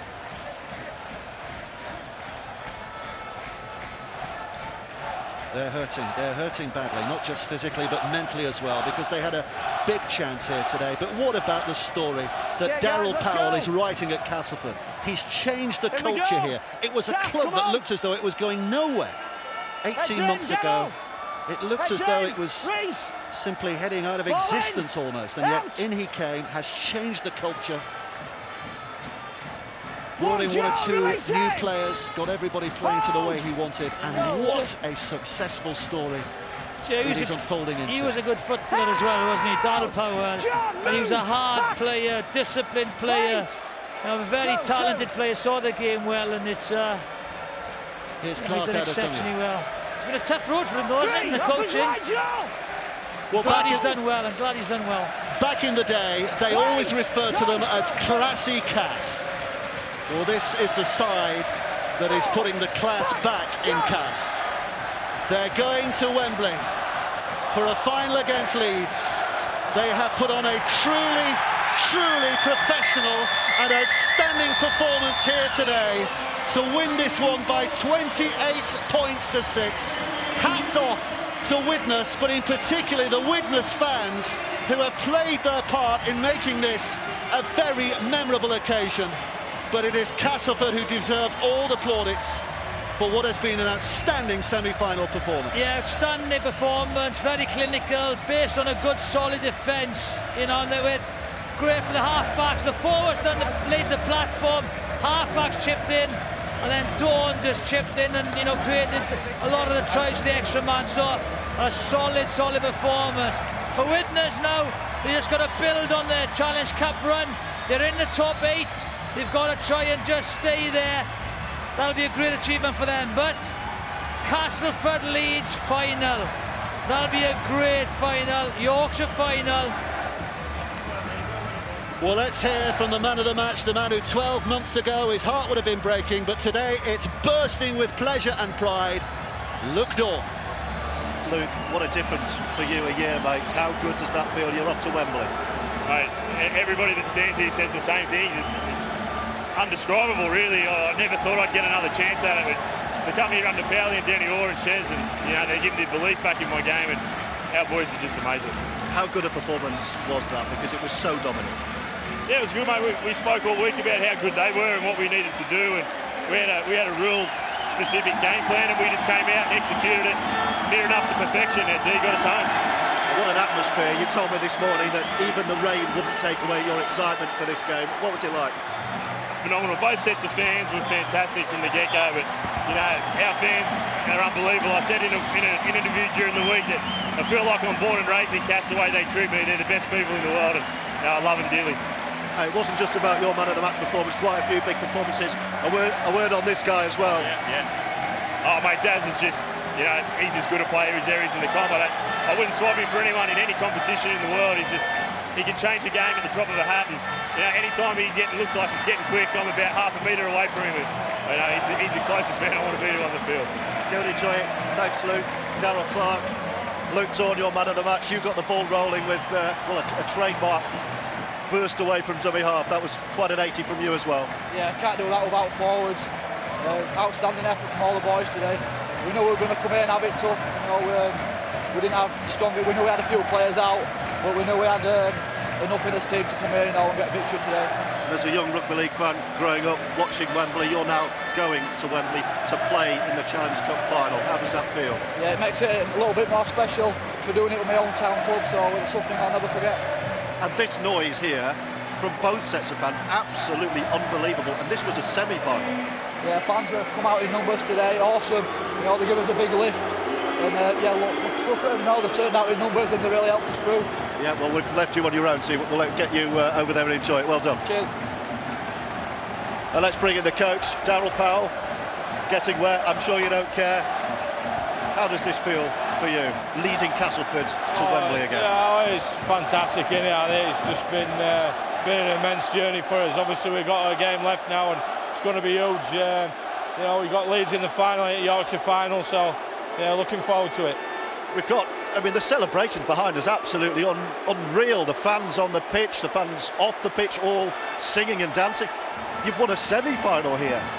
Yeah, well, it's been a great atmosphere, hasn't it? I think our Widnes have been superb this year, and we've obviously just got over the top of them, a couple of times this year. So just a fantastic effort from the boys, and just looking forward to. Got a game before the final, but looking forward to it. And it's an all Yorkshire final. Quick word from you as a former Leeds man. What's that going to be like? Yeah, massive. Yeah, I think obviously I spent some time at Leeds, so it's a dream final for me, to be honest. Darryl, thanks very much. Cheers, thank you. Well, what a performance from Castleford. I think you picked out just one error in that second half. They were clinical, weren't they? Yeah, they absolutely deserved it. I don't think Widnes played particularly poorly. I just thought Cass were outstanding in all facets, in all areas of the game. Kicked well, defended well, attacked with the ball, used the ball well. Thoroughly deserved to be in the final. And they dominated the game, didn't they? Just pretty much from start to finish. Yeah, they were pretty ruthless in what they were doing, and Widnes got themselves back into it a little bit by the way they were playing, but it just wasn't enough. Castleford knew exactly what they were doing, like Leeds did yesterday. They kept them at arm's length, and they did that for long enough periods in the game. Widnes tried, made a few errors, and it just wasn't the day for them. Brian, you're enjoying that commentary, weren't you? Castleford isn't a team of stars, and they are a real team. I think they've got plenty of stars. You look through their team, they've got plenty of line break. What I mean by that, they've got plenty of people that can make a difference to the team. Luke Dawn's got the man of the match today, but could have gone to Clark, he could have gone to Lynch, who was outstanding up front, could have gone to Mariano for several of his breaks. We've got the outside backs of Webster and Shenton, who played particularly well. Sneed played particularly well. Finn kicked well, so their team ethic is there for all to see. They're really tight with each other, but they've got plenty of players. If you put them in the right situation, will win a game for them. And the most encouraging thing for me would be the way that they defend. They're a really vigorous defensive team too. I think in semi-finals you're only as strong as your weakest link. I think everyone needs to perform well, and the amount of names Nobby reeled off then showed again that Castleford played exceptionally well, every player.